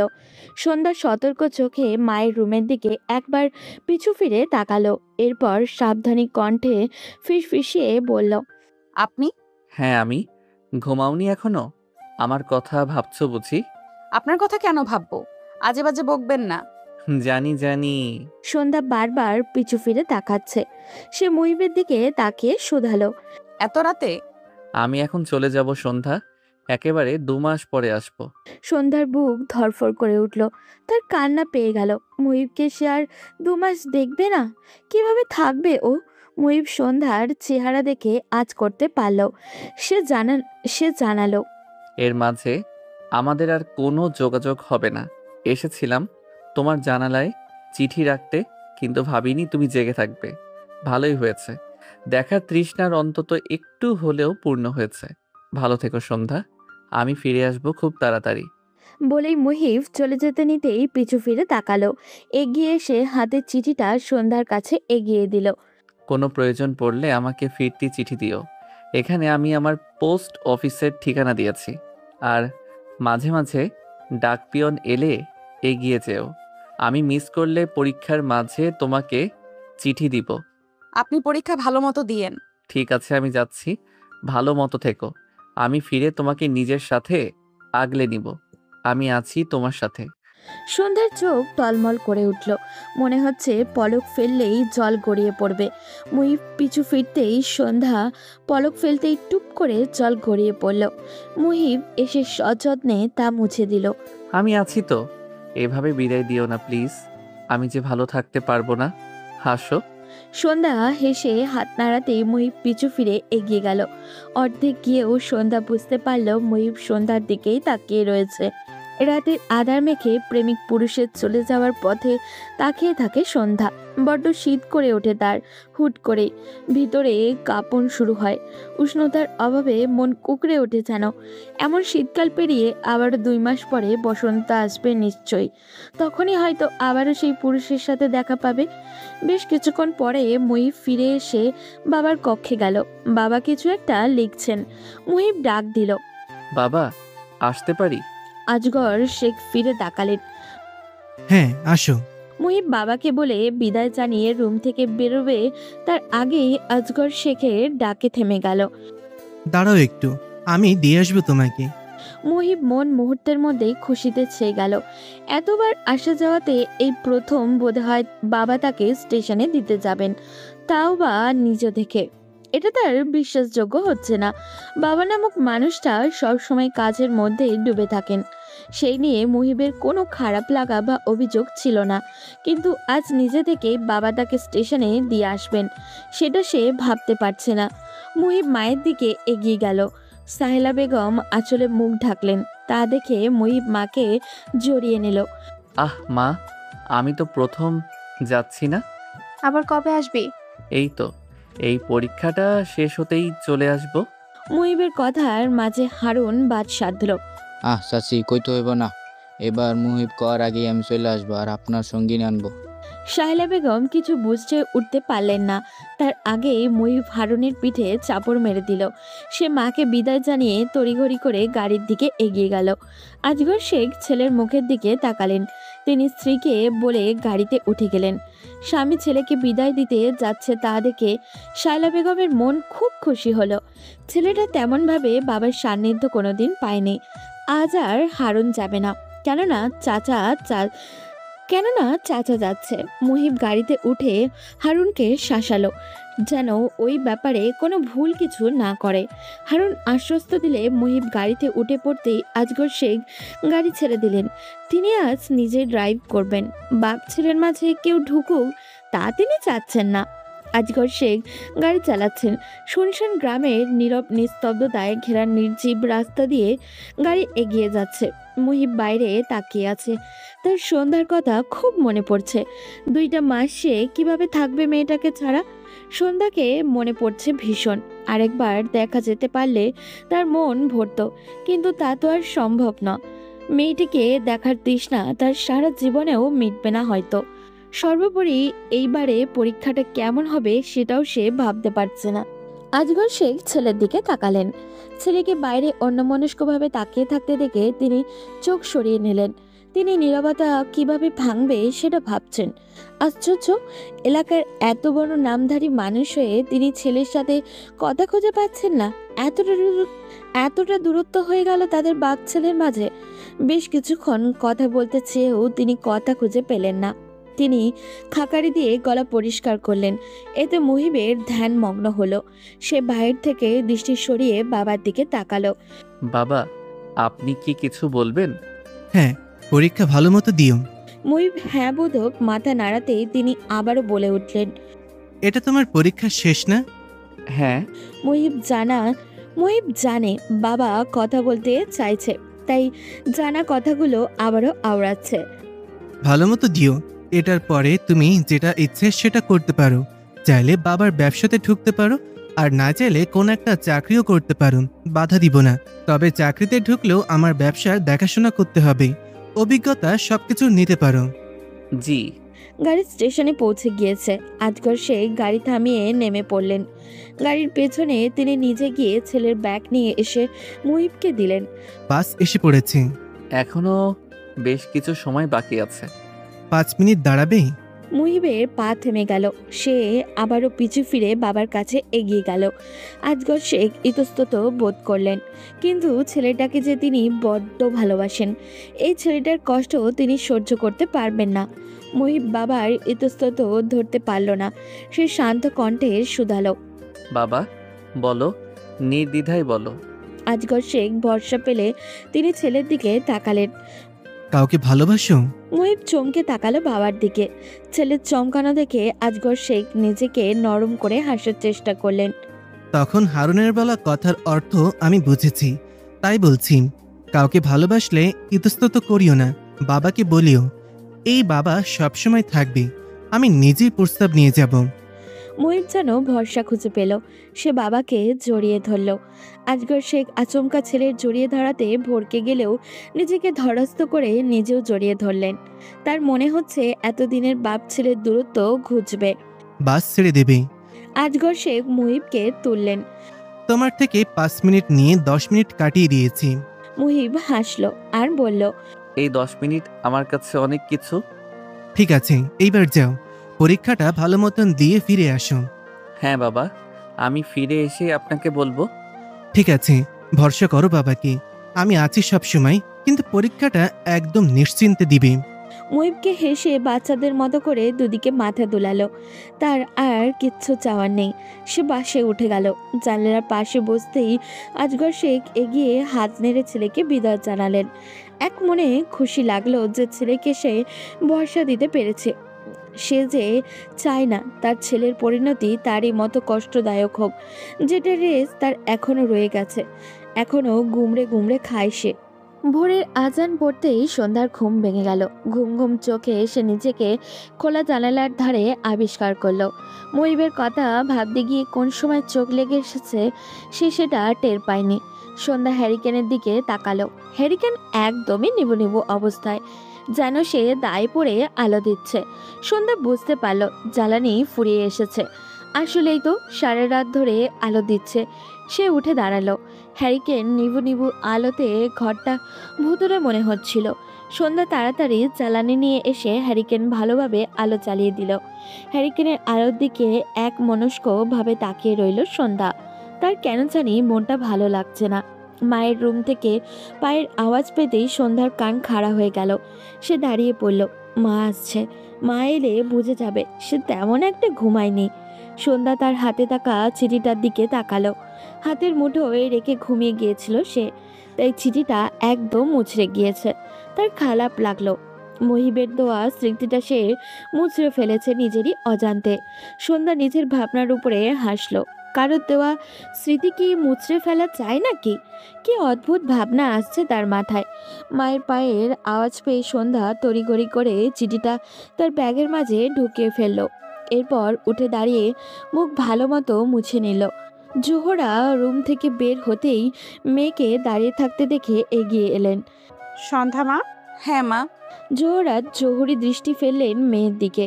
তা দেখে সন্ধ্যা মাথা নিচু করে দরজায় এগিয়ে যেতেই জোহরা ডাক দিলেন। সন্ধ্যা পিছু ফিরল না, সে ওই অবস্থায় মায়ের জবাব দিল। জি মা, বলো। জোহরা আচমকা সন্ধ্যার সামনে এসে হ্যারিকেন উঁচু করে ধরল। হ্যারিকেন একদম স্পষ্ট তীর্যক আলো সন্ধ্যার চেহারায় এসে পড়েছে। ঘুমিয়েছিস ভালো? হ্যাঁ মা। বলেই সন্ধ্যা তড়িঘড়ি করে দরজা খুলে কলপারে এগিয়ে গেল। জোহরা আধারের মাঝে মেয়ের যাওয়ার পানে তাকিয়ে রইল। এরপর সে নিজেও কলপারের দিকে এগিয়ে গেলেন। মা মেয়ে দুজনেই নামাজ আদায় করে জোহরার রুমে চলে গেলেন। ইদানিং তার শরীরটা ভালো লাগছে না। আজ রাতে কেন জানি ঘুম আসেনি। ভোরের আজানের আগে ঘুম এসেছিল একটু। নামাজ পড়ে আবারও কিছু সময় ঘুমালে ভালো লাগবে ভেবে জোহরা ঘুমাতে চলে গেলেন। সন্ধ্যা নামাজ শেষে শীতের কুয়াশা ভেদ করে উঠানের শেষে বিলের কিনারায় গিয়ে দাঁড়ালো। ঠান্ডাটা বেশ ভালোই এসেছে। সে গায়ে থাকা চাদরটা ভালো মতো জড়িয়ে নিল। সে বেশ কিছুক্ষণ দাঁড়িয়ে রইল। তারই অজান্তে দৃষ্টি বারবার এদিক ওদিক ফেলছে। তার খারাপ লাগলো। নিজেরই অজান্তে সে মুহিবকে খুঁজে চলেছে। কোথায় জানি ভীষণ ফাঁকা ফাঁকা লাগছে ওর। ভীষণ মনে পড়ছে। ভোর ফুটতেই শুরু করেছে। দূর দূরান্তে কিছু চোখে দেখা যাচ্ছে না। তার ভালো লাগছে না। সে ঘরে চলে গেল। রুমে গিয়ে দক্ষিণের জানালা খুলে জানালার ধারে বসে পড়ল। মুহিবের প্রথম প্রথম বিলের সরু রাস্তাটা দেখা যাচ্ছে। তার স্মৃতিটুকু মনে পড়ে গেল। ছেলেটা তীব্র ঠান্ডার ভেতরে তার জন্য দাঁড়িয়ে থাকতো। মুহিবকে মনে পড়ছে ভীষণ। সন্ধ্যার চোখ টলমল করে উঠল, যেন পলক ফেললেই টুক করে পানিটা ঝরে পড়বে। সন্ধ্যা বাইরে তাকাতে তাকাতেই পরিপূর্ণ ভোর ফুটে গেল। চারিদিকে সকালের আমেজ শুরু হয়ে গিয়েছে। কৃষকরা কুয়াশা ভেদ করে ঝুপঝুপ শব্দ তুলে ধানের বোঝা কাঁধে নিয়ে সরু রাস্তা দিয়ে গন্তব্যের দিকে এগিয়ে যাচ্ছে। তারা হেমন্তকে পুরোপুরি বিদায় জানিয়ে শীতকে গ্রহণ করে নিচ্ছে। অন্য সময় সন্ধ্যার এসব ভালো লাগলেও আজ কেন জানি ভালো লাগছে না। কিছু সময় পরেই খোলা মাঠে ছেলেমেয়েরা ঘুড়ি নিয়ে বের হয়ে পড়বে। এই প্রথম সন্ধ্যা এক বসাতে পুরোটা সময় জানলার বাইরে তাকিয়েছিল। আশ্চর্য তার এভাবে খালি খালি লাগছে কেন। জোহরা হাত খোপা করতে করতে রুম থেকে বেরিয়ে এলেন। আজ বেশ বেলা হয়ে গিয়েছে। তিনি মেয়েকে এভাবে জানলা দিয়ে অন্যমনস্কভাবে তাকিয়ে থাকতে দেখে এগিয়ে গেলেন। কাঁধে কারোর হাত পড়তেই সন্ধ্যা তাকালো। মাকে দেখে সে উঠে দাঁড়িয়ে রান্নাঘরের দিকে এগিয়ে গেল। আনিস মিয়া আজ কদিন যাবৎ নেই, তাই আজও জোহরা মেয়েকে কলেজে যেতে তড়িঘড়ি করেন, কিন্তু সন্ধ্যা রাজি হতে চায় না। এমনিতেও মুহিব চলে যাওয়াতে তার মন খারাপ। সন্ধ্যার রাজি না হওয়ার ব্যাপারটা কুসুম মাকে বলতে চাইলে সন্ধ্যা বারণ করে, কারণ এতে মা চিন্তা করবে। জোহরা এসে মেয়েকে কাঁধে হাত রাখে। কি হয়েছে মা? সন্ধ্যা কিছু না বলেই চুপ থাকে। মাকে কি বলবে সে? তার চেয়ে হারুনের ব্যাপারে ভয় জেগেছে। জোহরা মেয়েকে আশ্বস্ত করে বললেন, বাবা আসলে তো আর কলেজে যেতে পারবি না। এই কয়দিন অন্তত যা। তুই তো পড়াশোনা করতে চাস, এমন করার কারণ? তোকে যে আমি যেটা করতে পারিনি সেটা করতে চাই, আমার মতন করে করতে চাই। আর কালকের দিনও যাসনি, ভাবলাম এমনি, কিন্তু আজকেও কি হয়েছে মা আমাকে বল। মায়ের এমন কথায় সন্ধ্যার মনে অনুশোচনা আসলো। মা তার জন্য এত কিছু করে পড়াশোনা করাতে চাচ্ছে, আর সে সেটারই প্রতিদান এভাবে দিচ্ছে। তার এই পড়াশোনার জন্য মা বাবার মাঝে কতটা ভাঙন ধরেছিল সে সেটা তো জানে। হারুনের ভয় সে কি কেন ক্লাস করবে না? হারুন তার কি করতে পারবে? কিছুই না। না, সে মায়ের স্বপ্নগুলো ভঙ্গ করতে পারবে না। সন্ধ্যা তৈরি হয়ে বোনকে নিয়ে বেরিয়ে যায়। কলেজ শেষে ফেরার পথে যে ভয়টা পাচ্ছিল ঠিক সেটাই হলো। আজও ছুটির সময়ে একই সময় হারুনের দলটা আছে। সন্ধ্যা বিলের আইলে থাকাকালীন দূর থেকেই এদিক ওদিক তাকালো। না, আর কোনো দিকে পথ নেই যাওয়ার। এই মৌসুম হওয়াতে বিলগুলো ভেজা কাদা মাটিতে চুপচুপ করে। এখানে মাঝে মাঝে সাপও থাকে। এদিক দিয়ে যাওয়া যাবে না। শুকনো বিল, অর্থাৎ আর কয়েকদিন পর হলে ঠিকই বিলের মাছ দিয়ে হাঁটা যায়, কিন্তু এখন হাঁটা যাবে না। সন্ধ্যা সাহস সঞ্চার করলো। না, সে তার মায়ের মেয়ে, এভাবে ভয় পাচ্ছে। ভয়কে জয় করতে হবে। মা বলেছিল ভয় পেয়ে পিছু হটে গেলে সেটা কোনো সাহসের কাজ নয়। আপা, কি করব? সন্ধ্যা বোনের হাত শক্ত করে ভরসা দিল। সে হাজার উপরে সাহসী দেখালেও তার ভেতরে অনেক ভয় লাগছে, কারণ সে জানে এতগুলো ছেলে তাকে কিছু বলবেই। তার উপরে তাদের চোখে পড়েছে যে। সন্ধ্যা এগিয়ে গেল। কুসুম আপার দিকে ভয়ার্থ দৃষ্টিতে তাকাচ্ছে। সন্ধ্যা বিলের আইল ডিঙিয়ে রাস্তায় রাস্তায় উঠতেই হারুন সহ সবাই হো হো করে হেসে উঠল। আরে সুন্দরী যে, আমরা আসি যেন আসলে। তার মানে তারও কথাগুলো ভাল লাগতাছে। বাপের ডরে এমন ভাইবা ছিল। একজনের এক এক বিশ্রী কথায় সন্ধ্যা অপমানে চোখ মুখ খিচে ফেলল। সে চলে যেতে নিলেও হারুন এসে পথ আটকালো। সে সন্ধ্যার পা থেকে মাথা পর্যন্ত অদ্ভুত দৃষ্টিতে তাকালো। ঘোমটার আড়ালে হারুনের বিশ্রী লোভনীয় দৃষ্টি দেখে ঘৃণায় সন্ধ্যার গা রি করে উঠল। হারুন আকস্মিক সন্ধ্যার ঘোমটা ধরে টান দিতেই সন্ধ্যা চমকে তাকালো। হারুনের আকস্মিক কাণ্ডতে সন্ধ্যা হিতাহিত জ্ঞান হারিয়ে ফেলল। সে ঘৃণায় অপমানে বশীভূত হয়ে রাগিনী রূপ ধারণ করে আচমকা থাপ্পড় মেরে দিল। আকস্মিক ঘটনায় সবাই হতবাক। হারুনের বন্ধুরা হাসা বন্ধ করে বসা থেকে দাঁড়িয়ে পড়ল। হারুন গালে হাত দিয়ে তাকিয়ে রইল। তার ঠোঁট কেটে রক্ত পড়ছে। একটা মেয়ে মানুষের হাতে এত শক্তি! জোহরা ভাতের প্লেট দিয়ে সন্ধ্যার ঘরের সামনে দাঁড়িয়ে আছে। সে দুইবার দরজা ধাক্কালো, না, ভেতর থেকে কোনো সাড়া পাওয়া যাচ্ছে না। জোহরা ভাবনায় পড়ে গেল। কলেজ থেকে ফিরে কি হয়েছে মেয়েটার? সে ঘরের বাইরে তাকালো। কুসুমটা কোথাও জানি বেরিয়েছে। এই মেয়েটাকে নিয়েও আর পারা যায় না। স্কুলের পরে এসেই যে বের হয় আর তো পাওয়া যায় না।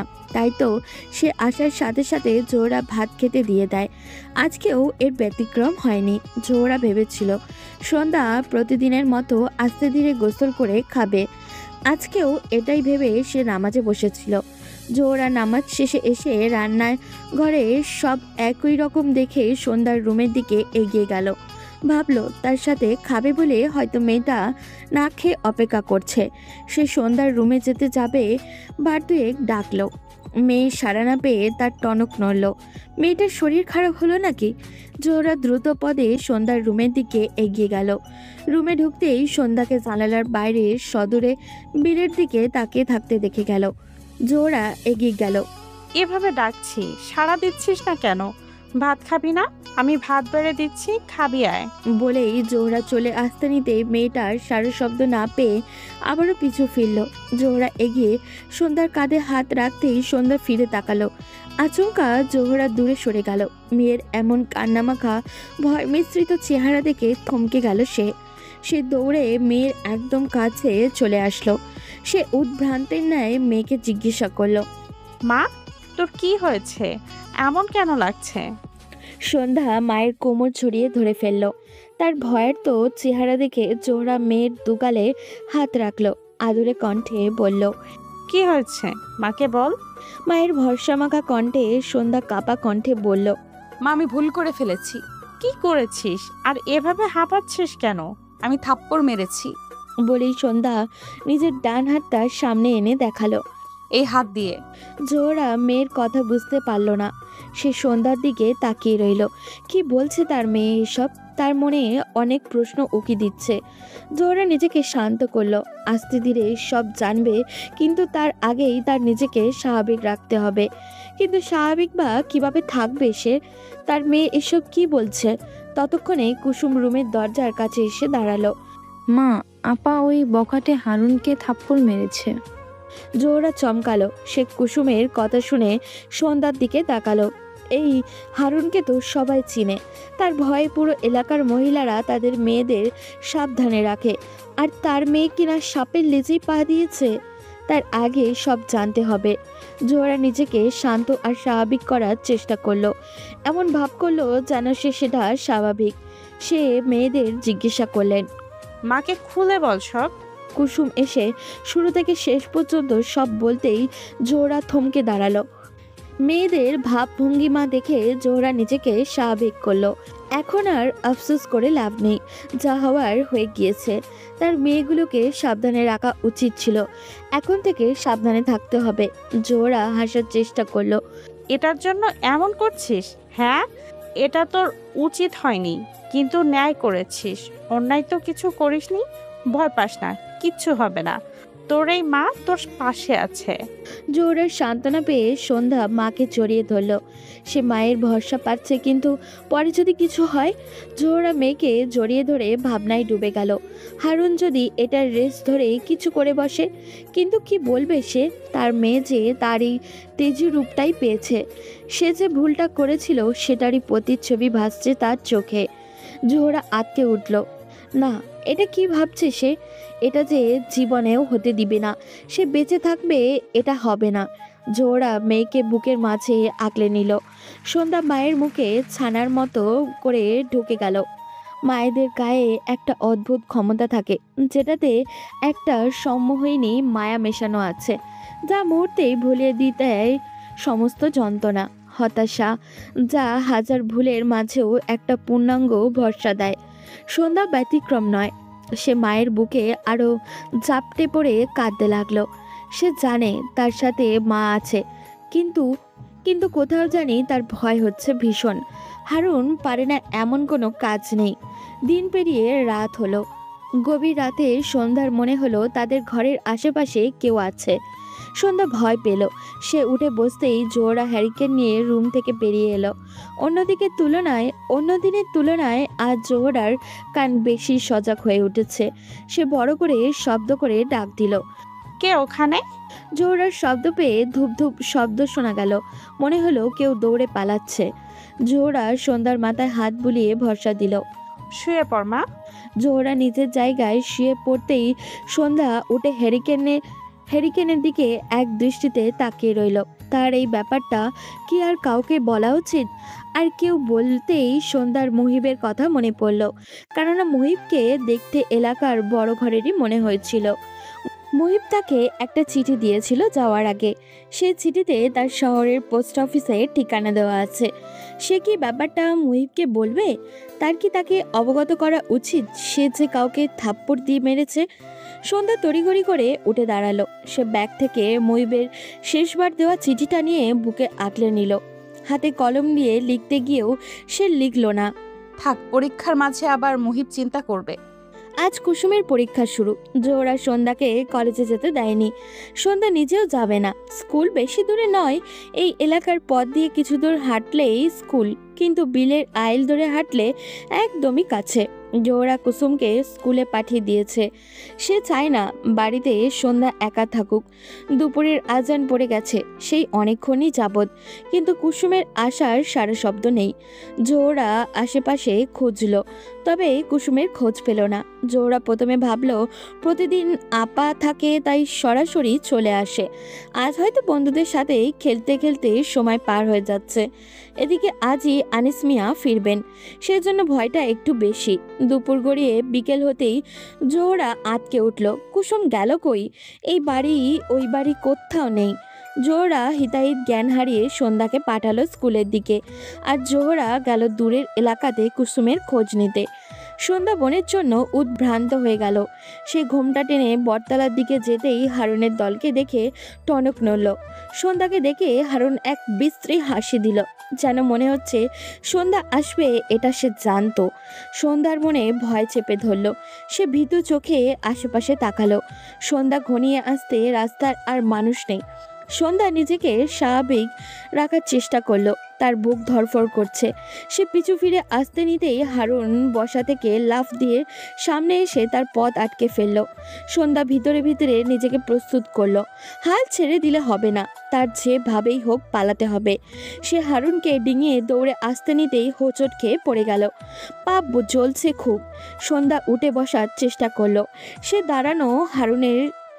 দাঁড়ানো হারুনের দিকে তাকাতেই বুঝতে পারল হারুন তার পা দিয়ে সন্ধ্যাকে ইচ্ছাকৃতভাবে ফেলেছে। হারুনকে তার পাশে বসে দেখে সন্ধ্যা বসা অবস্থায় পিছনে হেলিয়ে পড়ল। হারুন সন্ধ্যার সামনাসামনি বসে তার ঘোমটা টেনে ফেলে দিল। সন্ধ্যার চোখ বন্ধ করে ফেলল। তার শেষ রক্ষা কি আর হলো না? জোহরা বারান্দায় মাথায় হাত দিয়ে শূন্য দৃষ্টিতে বসে আছে। কুসুম ফিরে এসেছে অনেক আগেই, কিন্তু সন্ধ্যা আর ফিরে আসেনি। তিনি কি করবেন ভেবে পারলেন না। ছোট্ট মেয়েকে না পেয়ে হিতাহিত জ্ঞান হারিয়ে সন্ধ্যাকেই কিনা পাঠিয়ে বসলো খুঁজতে। এই ভুল সে কিভাবে করতে পারলো? জোহরা এগিয়ে গিয়ে কুসুমকে মারতে নিল, কিন্তু হাত তুলতে মারতে পারল না। সে মেঝেতে বসে পড়ে দুহাত দিয়ে মুখ চেপে ধরে ডুকরে কেঁদে উঠল। কুসুম ভয়ে পর্দার আড়ালে গিয়ে কাঁপছে। তার জন্যই এত কিছু হবে সে সেটা ভাবতে পারেনি। লিনাই তো তাকে খেলতে দিয়ে পথ আটকে রেখেছিল। সে কি জানতো এত কিছু হবে? এখন আপাটা ভালোই ভালোই ফিরে আসলেই হলো। আপার জন্য তার নিজেরও ভয় লাগছে। আনিস মিয়া দৌড়ে এলো। তিনি শহর থেকে মাত্রই ফিরছেন। বাস থেকে নেমে গ্রামের রাস্তা ধরতেই একজনের কাছ থেকে নিজের ঘরের এমন খবর পেয়ে তিনি দৌড় লাগালো। বয়সের ভারে এখন আর এত দৌড়াতে পারেন না, কিন্তু ঘরের এমন খবর কেউই বা চুপচাপ শুনবে? তিনি স্ত্রীর পাশে বসে হাঁপাতে লাগলেন। স্ত্রীর দিকে তাকিয়ে আনিস মিয়া চমকালেন। দুনিয়ার যা কিছু হতো না কেন, জোহরা নিজেকে অনেক শক্ত আর স্বাভাবিক রাখত, কিন্তু আজ কিভাবে এতটা ভেঙে পড়েছে সে? আনিস মিয়া কাঁধে হাত রাখলো। জোহরা স্বামীর কোমর জড়িয়ে ধরে কান্নায় ভেঙে পড়ল। কান্নার মাঝে অস্পষ্ট সুরে বলতে লাগলেন, আমার মেয়ে, আমার সন্ধ্যা কই? আনিস মিয়া চুপ থেকে স্ত্রীর মাথায় হাত রাখলেন। ভরসার কণ্ঠে বলে উঠলেন, এভাবে ভাইঙ্গা পড়ছো কেন? রাত গড়িয়ে এসেছে। ধরনের বুকে আলো বিদায় নিয়ে অন্ধকার নেমে এসেছে। আশেপাশে প্রতিবেশীরা কেউ বসে কেউ দাঁড়িয়ে জোহরাকে সান্ত্বনা দিচ্ছে। উঠোনের বারান্দায় হ্যারিকেনের নিবু নিবু আলো ঘরটাকে অদ্ভুত করে রেখেছে। জোহরা উঠে দাঁড়ালো। দাঁড়াতেই সে তাল সামলাতে পারল না, মাথা ঘুরে পড়ে গেল। পাশের এক মহিলা এসে তাকে ধরে বারান্দার খাটে শুইয়ে দিল। চোখ বন্ধ অবস্থায় তিনি সন্ধ্যার নাম জপতে লাগলেন। আনিস মিয়া স্ত্রীর পাশে বসে ভরসা দিল। তার দেহটা ক্লান্তিতে আর সইছে না। এভাবে হাল ছেড়ে দিলে চলবে না। তার মাইয়াকে খুঁজে আনা লাগবই। এই মাইয়াকে সে কোনো দিনও কাছে টাইনা আদর করেনি। যেই মাইয়াকে নিয়ে তার এত ভয় ছিল, সেই মাইয়াই কি না? না, আনিস মিয়া ভাবতে পারল না। তার বইসা থাকলে চলবে না। সে উঠে দাঁড়ালো। এরপর উঠান পেরিয়ে কয়েকজন মানুষ নিয়ে চলে গেলেন।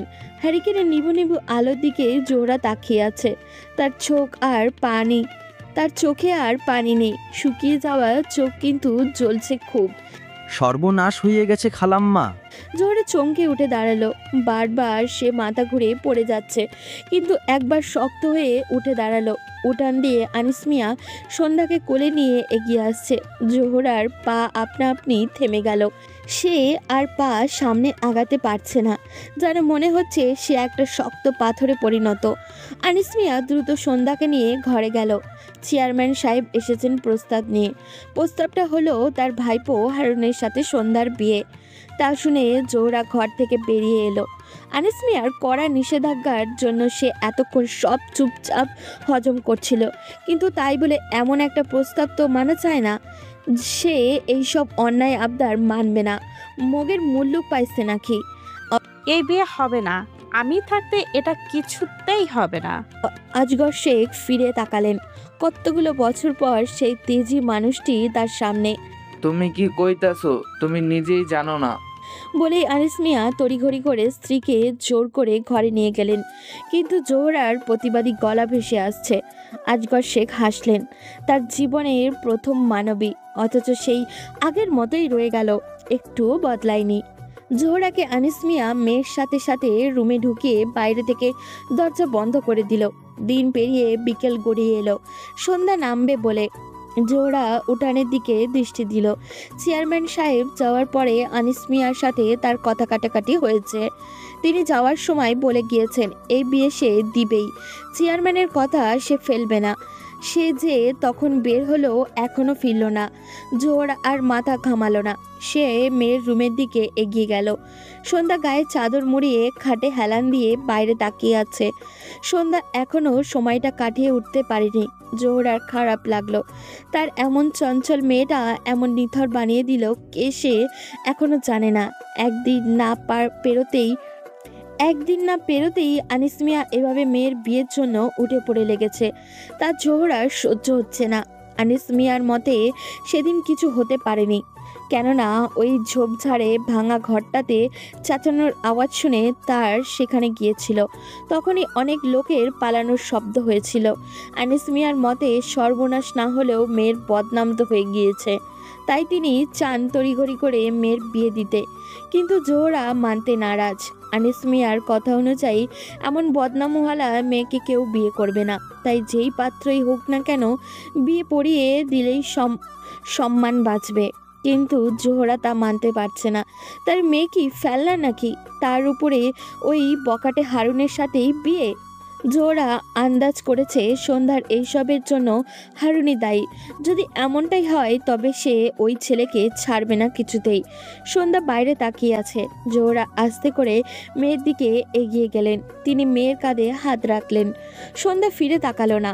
মা, কিছু তো হয়নি, তুই এভাবে ভেঙে পড়িস না মা। মায়ের কথায় সন্ধ্যা নিশ্চুপ রইল। তা দেখে জোহরার মনে আরো অপরাধ বোধ জেগে উঠল। সে মেয়ের দিকে তাকিয়ে কথা বলতে পারছে না। তার নিজের ভুলের জন্য মেয়ের জীবন নাশ হতে যাচ্ছিল। জোহরা এসে মেয়ের পাশে বসলেন। সন্ধ্যা মায়ের দিকে ফিরে তাকিয়ে চুপচাপ জড়িয়ে ধরল। জোহরা মেয়ের মাথায় হাত বুলালেন। কাল বাদে পরশু মেয়েটার বিয়ে, তাও বা সেই হারুনের সাথেই। এটা কিছুতেই সে মেনে নিতে পারছে না।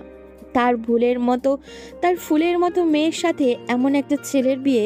কিন্তু আনিস মিয়া তার কথায় অনড়। চেয়ারম্যান সাহেব স্বয়ং এই বিয়েতে প্রস্তাব নিয়ে এসেছে, তাতে তিনি দ্বিরুক্তি করবেন না। তার উপরে এমন বদনামওয়ালা মেয়েকে বিয়ে করতে চাইছে, এটাই তো অনেক। গভীর রাত, চারিদিকে ঝিঝি পোকার ডাক। ঝিঝি পোকাগুলি মাঝে মাঝে দিক বেদিক ছুটে আধারের মাঝে হলদে জলকানি দিচ্ছে। সন্ধ্যা জানলা খুলে সেই অদ্ভুত সুন্দর পরিবেশটির দিকে তাকিয়ে আছে। বাইরে হালকা চাঁদের আলোতে সবই স্পষ্ট, কিন্তু কুয়াশার ভিড়ে ঝিঝি পোকাগুলোর হলদে ঝলকানি ছাড়া আর কিছুই চোখে পড়ছে না। চারিদিকে ধোয়ার মতো ভুতুরে মনে হচ্ছে। ক্ষণে ক্ষণে বাইরে থেকে শো শো করে তীব্র ঠান্ডা বাতাস ঢুকছে, কিন্তু সন্ধ্যার কোনো হেলদোলই নেই। দূরের ওই বাসঝাড়টা মাঝে মাঝে নড়ে উঠছে। অন্য সময় হলে সন্ধ্যা এক্ষুনি ভয় পেয়ে জানলা বন্ধ করে দিত, কিন্তু আজকে তার মাঝে কোনো ভয় ভীতি দেখা গেল না। সন্ধ্যা স্বাভাবিকভাবেই হ্যারিকেনটা তার সামনে টেবিলে রাখলো। এরপর চিঠির বক্সটা খুলল। এতক্ষণ ধরে এই বক্সটা নিয়েই বসেছিল সে। বক্সটির দিকে তাকাতেই মুহিবের কথা মনে পড়ে গেল। বক্সটি মুহিবই দিয়েছিল তাকে। এইরূপ সুন্দর কারুকার্যের বক্সটা সন্ধ্যা আগে কোনোদিনও দেখেনি। মুহিব সেদিন এটা হাতে এগিয়ে দিতেই সন্ধ্যা জিজ্ঞাসা দৃষ্টিতে তাকালো। তার চাহনি দেখে মুহিব বলেছিল, আমি যেখানে থাকি সেখানে এগুলোর অনেক চলন আছে। বিনিময়ে সন্ধ্যা জিজ্ঞাসা দৃষ্টিতে মুহিবকে শুধালো, এটা কি? এটা দিয়ে আমি কি করব? তখন মুহিব হেসে জবাব দিয়েছিল, সবাই সবার স্মৃতিতে মুড়িয়ে প্রিয়জনের উপহার চিঠিগুলো এই বক্সে সযত্নে রেখে দেয়। তুমিও এভাবে রেখো। যখন আমরা বুড়ো হয়ে যাব আর আমি বিদায় নিব, তখন এই বক্সটাতে আমার স্মৃতি মোড়ানো ভালোবাসাগুলো নাতি নাতনিদের বলে চোখের অশ্রু ফেলবে, ঠিক আছে? সেদিন সন্ধ্যা রেগে মুহিবের কাছ থেকে সরে দাঁড়িয়েছিল। তার এইরূপ কাণ্ড দেখে মুহিব উচ্চস্বরে হেসে দিয়ে বলেছিল, এখনও তো বিদায় নিচ্ছি না, তোমার সাথে আরও বহু বছর একসাথে কাটানোর বাকি, তারপরই তো বিদায় নিব। মুহূর্তটা মনে পড়তেই সন্ধ্যার মনে হচ্ছে মুহিবের হাসিতে মুড়ানো সেই কথাটা কখন কানে বাজছে। সন্ধ্যা আপন মনেই আওড়ালো, আমারও তো ইচ্ছে আপনার সাথে বহু বছর কাটানোর। কথাটি নিজ মনে বলতেই সন্ধ্যার চোখ অশ্রুতে টলমল করে উঠল। এই সুন্দর মুহূর্তগুলো পাওয়ার আগেই কি হারিয়ে ফেলবে সে? সে চিঠির বক্সটির দিকে তাকিয়ে পরম আদরে হাত বুলিয়ে দিল। সন্ধ্যার হাত বুলানো মনে হচ্ছে এটা কোনো বস্তু নয়, এটা একটা মানুষ। আর সেই মানুষটি আর কেউই নয়, একমাত্র মুহিব। এই 3 দিনে ডাকপিয়ন থেকে কোনো চিঠি দেয়নি। সন্ধ্যা ভেবেছিল মুহিব হয়তো চিঠি দিবে, কিন্তু না। সন্ধ্যার খারাপ লাগলো এই ভেবে যে মুহিব কি তাকে শহরে গিয়ে তাকে ভুলে গেল। এমন ভাবনা আসতেই পর মুহূর্তে সে নিজেকে নিজে বকলো। মুহিব কেন তাকে ভুলে যাবে? মুহিবের যে পরীক্ষা, হয়তো এই জন্যই চিন্তায় আর মনে পড়েনি। সে চিঠিগুলোর বক্স থেকে মুহিবের আগের দেওয়া চিঠিগুলো খুলে দেখতে লাগলো। এই চিঠিগুলো মুহিবের ঘ্রাণ পায় সন্ধ্যা। সেই চিঠিগুলো বুকের মধ্যে রেখে চোখ বন্ধ করে ফেলল। মুহিব কি জানে তার জীবনে যে সম্পূর্ণরূপে বদলে যাচ্ছে? সন্ধ্যার চোখ গড়িয়ে অশ্রু পড়ল।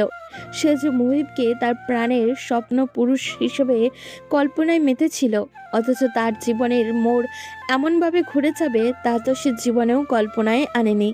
এই মুহূর্তে সে মুহিবকে খুব করে পাশে চাইছে। এতদিনে দমানো ইচ্ছেগুলো আর দমিয়ে রাখতে পারছে না সে। ইচ্ছে করছে ছুটে মুহিবের কাছে গিয়ে বলতে, আমি আর পারছি না, আমার আপনাকে দরকার ভীষণ করে। কিন্তু আফসোস, এখন আর মুহিব সেইভাবে তার পাশে নেই। চাইলেও ইচ্ছেগুলোকে পূর্ণতা পাবে না। জোর আর শব্দহীন পায়ে মেয়ের পিছনে এসে দাঁড়ালো। তার নিজেকে অপরাধ বোধে কুড়ে কুড়ে খাচ্ছে। তাই তো সে ঘুম না আসায় এপাশ ওপাশ করতে গিয়েও বেড়ার ফাঁকে পাশে মেয়েদের রুমের মিটমিটে আলো দেখে সে এসেছে। এত রাতে মেয়েকে এভাবে বসে থাকতে দেখে জোহরার মনে আরও তীব্রভাবে অনুশোচনা ঘিরে ধরল। সে খোলা জানলার দিকে একবার তাকিয়ে মেয়ের দিকে তাকালো। তার দৃষ্টি পড়ল মেয়ের অশ্রুমিশ্রিত চেহারাটির দিকে। জোহরা মেয়ের কাঁধে হাত দিতে চাইলেও হাত গুটিয়ে নিল। থাক না সে একটু নিজের মতো করে। জোহরা ধীর পায়ে পিছু ফিরে চলে আসতে নিতেই সন্ধ্যা একই স্থান থেকে ডাক দিল, মা। জোহরা ফিরে তাকালো। আজ 3 দিন পর সন্ধ্যা তাকে ডাকলো। তা কথা বলল। এই 3 দিন সন্ধ্যা কোনো কথা বলেনি, সম্পূর্ণ নিশ্চুপ ছিল। জোহরা এগিয়ে আসতেই মেয়ের হাতে চিঠির বক্স থেকে মেয়ের দিকে তাকালেন। সন্ধ্যা শান্ত স্বরে বলল, বসো। জোহরা মেয়ের দিকে তাকালেন। তার মেয়ের এমন শান্ত কণ্ঠস্বর তাকে পীড়া দিচ্ছে। আমাকে বিয়ে দিয়ে দিচ্ছে বাবা? জোহরা অপরাধ বোধে মাথা নিচু করে ফেলল। মা, ওই হারুনি আমাকে সর্বনাশ করতে চেয়েছিল। আমি যে করব না এই বিয়ে, খুব কি বোঝা হয়ে গিয়েছি। জোহরা থমকালো। সে মেয়ের দিকে তাকালেন। মেয়ের শান্ত অশ্রুতে টলমলে মুখখানি দেখে তার ভেতরে বুকটা ধরফর করে উঠল। কি বলছিস? হারুনি এসব? সন্ধ্যা কিছু বলল না, কিন্তু জোহরা বুঝে নিল। জোহরা মেয়েকে বুকে জড়িয়ে নিলেন। সন্ধ্যা মায়ের বুকে নিজেকে আরো গুটিয়ে চুপচাপ চোখ বন্ধ করে নিল। জোহরা মেয়েকে দুহাতে আগলে নিয়ে হ্যারিকেনের দিকে তাকিয়ে বসে রইল। বেশ কিছুক্ষণ পরে সন্ধ্যা নিজেই মাকে বলল, তুমি গিয়ে শুয়ে পড়ো। জোহরা মেয়ের দিকে তাকালেন। তুই ঘুমাবি না? হ্যাঁ। সন্ধ্যার এমন ছোট জবাব পেয়ে জোহরা উঠে দাঁড়ালো। পা বাড়াতে গিয়ে সে একবার পিছু ফিরে মেয়ের দিকে তাকালেন। এরপর চোখ মুছে রুম ত্যাগ করলেন। সন্ধ্যা একটা কাগজ এগিয়ে নিল। হ্যারিকেনের মৃদু আলোয় গুটি গুটি অক্ষরে লিখল, আপনার সন্ধ্যা ভালো নেই, আপনাকে দরকার, ভীষণ করে দরকার। ভালোবাসেন তো ফিরে এসে নিয়ে যান আমাকে। যদি এটা অকেজো আবদার, তবুও বলছি, আপনাকে খুব করে পাশে চাইছি। লেখা শেষ হতেই সেই কাগজটা সযত্নে খামিয়ে ঢুকিয়ে ফেলল। হ্যারিকেনের জ্বালানি ফুরিয়ে আসার আগ পর্যন্ত সন্ধ্যা একইভাবে খোলা জানালার ধারে বসে রইল। চোখের সামনেই আধার কাটিয়ে ভোর ফুটতে শুরু করেছে। ঠান্ডার জোরটা আরও বেড়ে গিয়েছে। সন্ধ্যার দরজা খুলে বিস্তীর্ণ উঠান পেরিয়ে সে বিলের ধারে গিয়ে দাঁড়ালো। শীতের শেষ এখন, কিন্তু শেষ দিকে যেন শীত আরও বেশি করে পড়েছে। সন্ধ্যা গায়ে ভালো মতো চাদর জড়িয়ে নিল। সে না চাইতেও তার পাশে একবার তাকালো। এই জায়গাটাতে মুহিব দাঁড়িয়ে থাকতো। আজ ভীষণ করে তার উষ্ণ পেতে ইচ্ছা করছে। সন্ধ্যা চোখ ফিরিয়ে অদূরে কুয়াশায় ঘেরা বিলগুলোর দিকে দৃষ্টি দিল। মুহিবকে মনে পড়ছে আজ ভীষণ করে। মুহিব কি তাকে এভাবে মনে করছে? কি জানি, আর কি সে এই সুন্দর মুহূর্তগুলো ফিরে পাবে? না, কিভাবেই এভাবে স্মৃতির আড়ালে ঢেকে পড়বে এইসব। সন্ধ্যা নাগাদ আনিস মিয়া ঘরে ফিরল, তবে খালি হাতে নয়, 2 হাত ভরে বাজার নিয়ে। তিনি বারান্দায় ঢুকতেই হাসি হাসি রবে হাঁক ছাড়লেন, কই রে সন্ধ্যা মা, এদিকে আয়। জোহরা চুলায় রান্না চড়াচ্ছেন। পাতিল তুলতে গিয়ে তিনি বসা অবস্থায় মাথা উঠিয়ে দেখলেন রান্নাঘরে বারান্দার সাথে হওয়াতেই এখান থেকে বারান্দার একদম সরাসরি দেখা যায়। শুধু মাঝখানে একটা খড় দিয়ে আলাদা করে দেওয়া আছে। আনিস মিয়া সেই সকালবেলা ঘর থেকে বেরিয়েছে, এর মধ্যেই আর বাসায় ফেরেনি। যদিও স্বামীর থাপ্পড়ে তার অভিমান কাজ করছে, কিন্তু এখন সেগুলোর সময় নেই। তার আগে জানতে হবে আনিস মিয়া এই রাতে উৎফুল্লতার সহিত বাজার করার কারণ কি, আর সন্ধ্যাকেই বা এত সুন্দর হাসি আর শিরবে ডাকার কারণটাই বা কি। উনি তো কোনো সময় এভাবে ডাকেন না, সন্ধ্যাকে তো ভুলেও নয়। এর পিছনে নিশ্চয়ই কোনো কারণ বিদ্যমান। চুলায় থাকা পাতিলটার সবজির ঘ্রাণ জানান দিচ্ছে এই মুহূর্তে সেটি নামানো দরকার। জোহরা পাতিলটা তাড়াতাড়ি নামিয়ে অন্য আরেকটা পাতিল চুলাতে বসিয়ে দিল। এরপর উঠে দাঁড়াতেই দুহাত আঁচলে মুছে বারান্দার দিকে এগিয়ে গেল। আনিস মিয়ার এমন উৎফুল্ল ভরা ডাক শুনে সন্ধ্যার রুম ছেড়ে বেরিয়ে এলো। মাত্রই সে মায়ের কাছ থেকে উঠে রুমে গিয়েছিল। রান্না সে করতে চেয়েছিল, কিন্তু আজকে মা কেন জানি করতে দেয়নি। তাই তো জোর করে চালটা বেছে ধুয়ে দিতে এসেছে। মা ইদানিং কেন জানি তাকে চোখে হারাচ্ছে। সন্ধ্যাকে তার বাবা এমন করে কখনো ডেকেছে তা সে মনে করার চেষ্টা করলো, কিন্তু ফলাফল শূন্য। না, তার মনে পড়ছে না। সে জানে না তার বাবা এভাবে ডাকার কারণ কি। যেটাই হোক না কেন স্বভাবতই সে খুশিই হলো। জোহরা ভরাট মুখে আনিস মিয়ার দিকে এগিয়ে এলো। সে এসেই তার কাছ থেকে বাজারের থলে দুটো এগিয়ে নিয়ে রান্নাঘরের দিকে পা বাড়াতে বাড়াতে ভরাট কণ্ঠে জিজ্ঞাসা করলো, এই অসময়ে বাজার আনার কারণ? স্ত্রীর কথায় আনিস মিয়া খুশি খুশি রবে জবাব দিলেন, ঘরেও ভাবি হইব, কয়েকজন আইয়া সন্ধ্যারে বিয়া পড়াইয়া নিয়া যাইব। জোহরার পা থেমে গেল। সে থমকানো দৃষ্টিতে পিছু ফিরে স্বামীর পানে তাকালো। কি বলছে এইসব? বিয়ে তাহলে আটকায়নি? শেষমেশ তার মেয়ের এমন জীবন হতে চলল। আনিস মিয়া হাঁক ছেড়ে সন্ধ্যাকে আরেকবার ডাকলো। সন্ধ্যা এগিয়ে আসতেই মেয়েকে বললেন, তোর পছন্দের মাছ আনছি মা, আজ ভালা মন্দ খাবি। চেয়ারম্যান সাহেবেই তো জোর করে এইসব বাজার কইরা দিল। সন্ধ্যা তার বাবা নামক মানুষটির দিকে তাকিয়ে রইল। হ্যারিকেনের মৃদু আলোতে বাবাকে আজ ভীষণ সুন্দর লাগছে। সন্ধ্যার অবচেতন মন ভাবল, এটা কি তার বাবার এমন ভালো ব্যবহারে, নাকি আসলেই তার বাবা সুন্দর? কিন্তু এই রূপ ব্যবহার করার মূলটা শুনতেই সন্ধ্যার মনে হলো পৃথিবীতে তার বাবার মতো কুৎসিত হয়তো আর কারোর বাবা নেই। সন্ধ্যা দৌড়ে রুমে চলে গেল। জোহরা দৌড়ে গিয়ে এসে তাড়াহুড়ো কণ্ঠে জিজ্ঞাসা করলেন, কি বলছো এসব? ঘরোয়াভাবে হবে মানে? সন্ধ্যারে নিয়ে যাবে? এসব কি বলছো? আনিস মিয়া ফিরে তাকালেন। হাই তো চেয়ারম্যান সাহেব তারা দিল বইলা, কালকে আসরের বাদে আংটি পরাইয়া ওরা নিতে আসবো। জোহরা দাঁড়িয়ে রইল। এসব কি বলছে আনিস মিয়া? চেয়ারম্যান তাহলে তার কথা শুনে আরো বেশি দিয়েছে। জোহরার আনিস মিয়াকে আর কিছু বলার প্রয়োজন বোধ মনে করলো না। সে বুঝে গিয়েছে আনিস মিয়াকে আর কিছু বলে লাভ হবে না।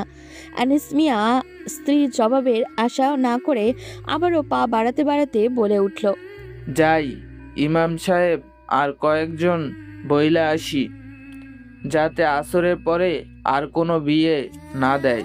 হাজার হোক চেয়ারম্যানের ভাইপো কে মাইয়া দিছি বইলা কথা। জোহরা ঠাই দাঁড়িয়ে রইল। আনিস মিয়া চোখের দৃষ্টি থেকে আড়াল হতেই জোহরা ঘরে ঢুকে সন্ধ্যার রুমের দিকে পা বাড়ালো। কুসুম ঘরের এক কোণে বসে বসে পড়ছে। মাকে এভাবে হম্বিতম্বি করে আপার রুমের দিকে যেতে দেখে সে ভাবনায় পড়ে গেল। প্রথমে আপা, এখন আবার মা। সে পুরোপুরি বুঝতে না পারলেও কিছুটা হলেও বুঝছে যে তাদের সংসার সেই সুখের সংসার আর নেই। আপা বদলে যাচ্ছে। আগের মতো আর তাকে গল্প বলে বলে ঘুম পাড়িয়ে দেয় না, এই রকম খিটখিটে মেজাজের হয়ে গেছে। তাই তো সে এখন সবসময় ভালো মেয়ে হয়ে থাকে। মা বা আপা কাউকে আগের মতো আর বিরক্ত করে না। মাগরিব হতেই পড়তে বসে যায়। কুসুম নিজের পড়ার দিকে ধ্যান দিল। জোহরা সন্ধ্যার রুমে ঢুকতেই দরজা বন্ধ করে দিল। দরজা বন্ধ করার খট করে আওয়াজ পেতেই সন্ধ্যা মায়ের দিকে ফিরে তাকালো। জোহরা প্রথমে স্বাভাবিক হওয়ার চেষ্টা করে উঁচু আওয়াজ শুধালো, হ্যাঁ রে, ঘর আধার করে আছিস কেন? হারিকেন জ্বালাবি তো? বলেই তিনি হ্যারিকেন চালিয়ে দিল। এরপর জানলা বন্ধ করে খাটে বসা মেয়ের দিকে এগিয়ে এলেন। আমি এই বিয়ে করব না মা। জোহরা মেয়ের দিকে তাকালেন। মেয়ের এমন গম্ভীর কণ্ঠস্বর শুনে তার খারাপ লাগলো। সে সন্ধ্যার দুগাল ধরে জড়িয়ে ধরে মেয়েকে ভরসা দিলেন। সন্ধ্যা মায়ের কোমর চেপে জড়িয়ে ধরে অশ্রু বিসর্জন দিচ্ছে। জোহরা নিজেও চায় না তার মেয়ের মতের বিরুদ্ধে কিছু করতে। তার উপরে এমন একটা ছেলেকে তো ভুলেও না। সে মেয়ের মাথায় হাত বোলাতে বোলাতে আচমকা বলে উঠল, আমি তোকে যা করতে বলবো করবি তো? ভয় পাবি না তো? মায়ের এমন কথায় সন্ধ্যা মাথা তুলে তাকালো। মেয়ের প্রশ্নবোধক চাহনি দেখে জোহরা হেসে আশ্বস্ত করলো, ভয় নেই, তোর ভালোর জন্যই করব, আর তুই যেটা পারবি সেটাই করতে দিব। সন্ধ্যা ফ্যাল চোখে মায়ের দিকে তাকিয়ে প্রশ্ন করলো, কি করতে হবে মা?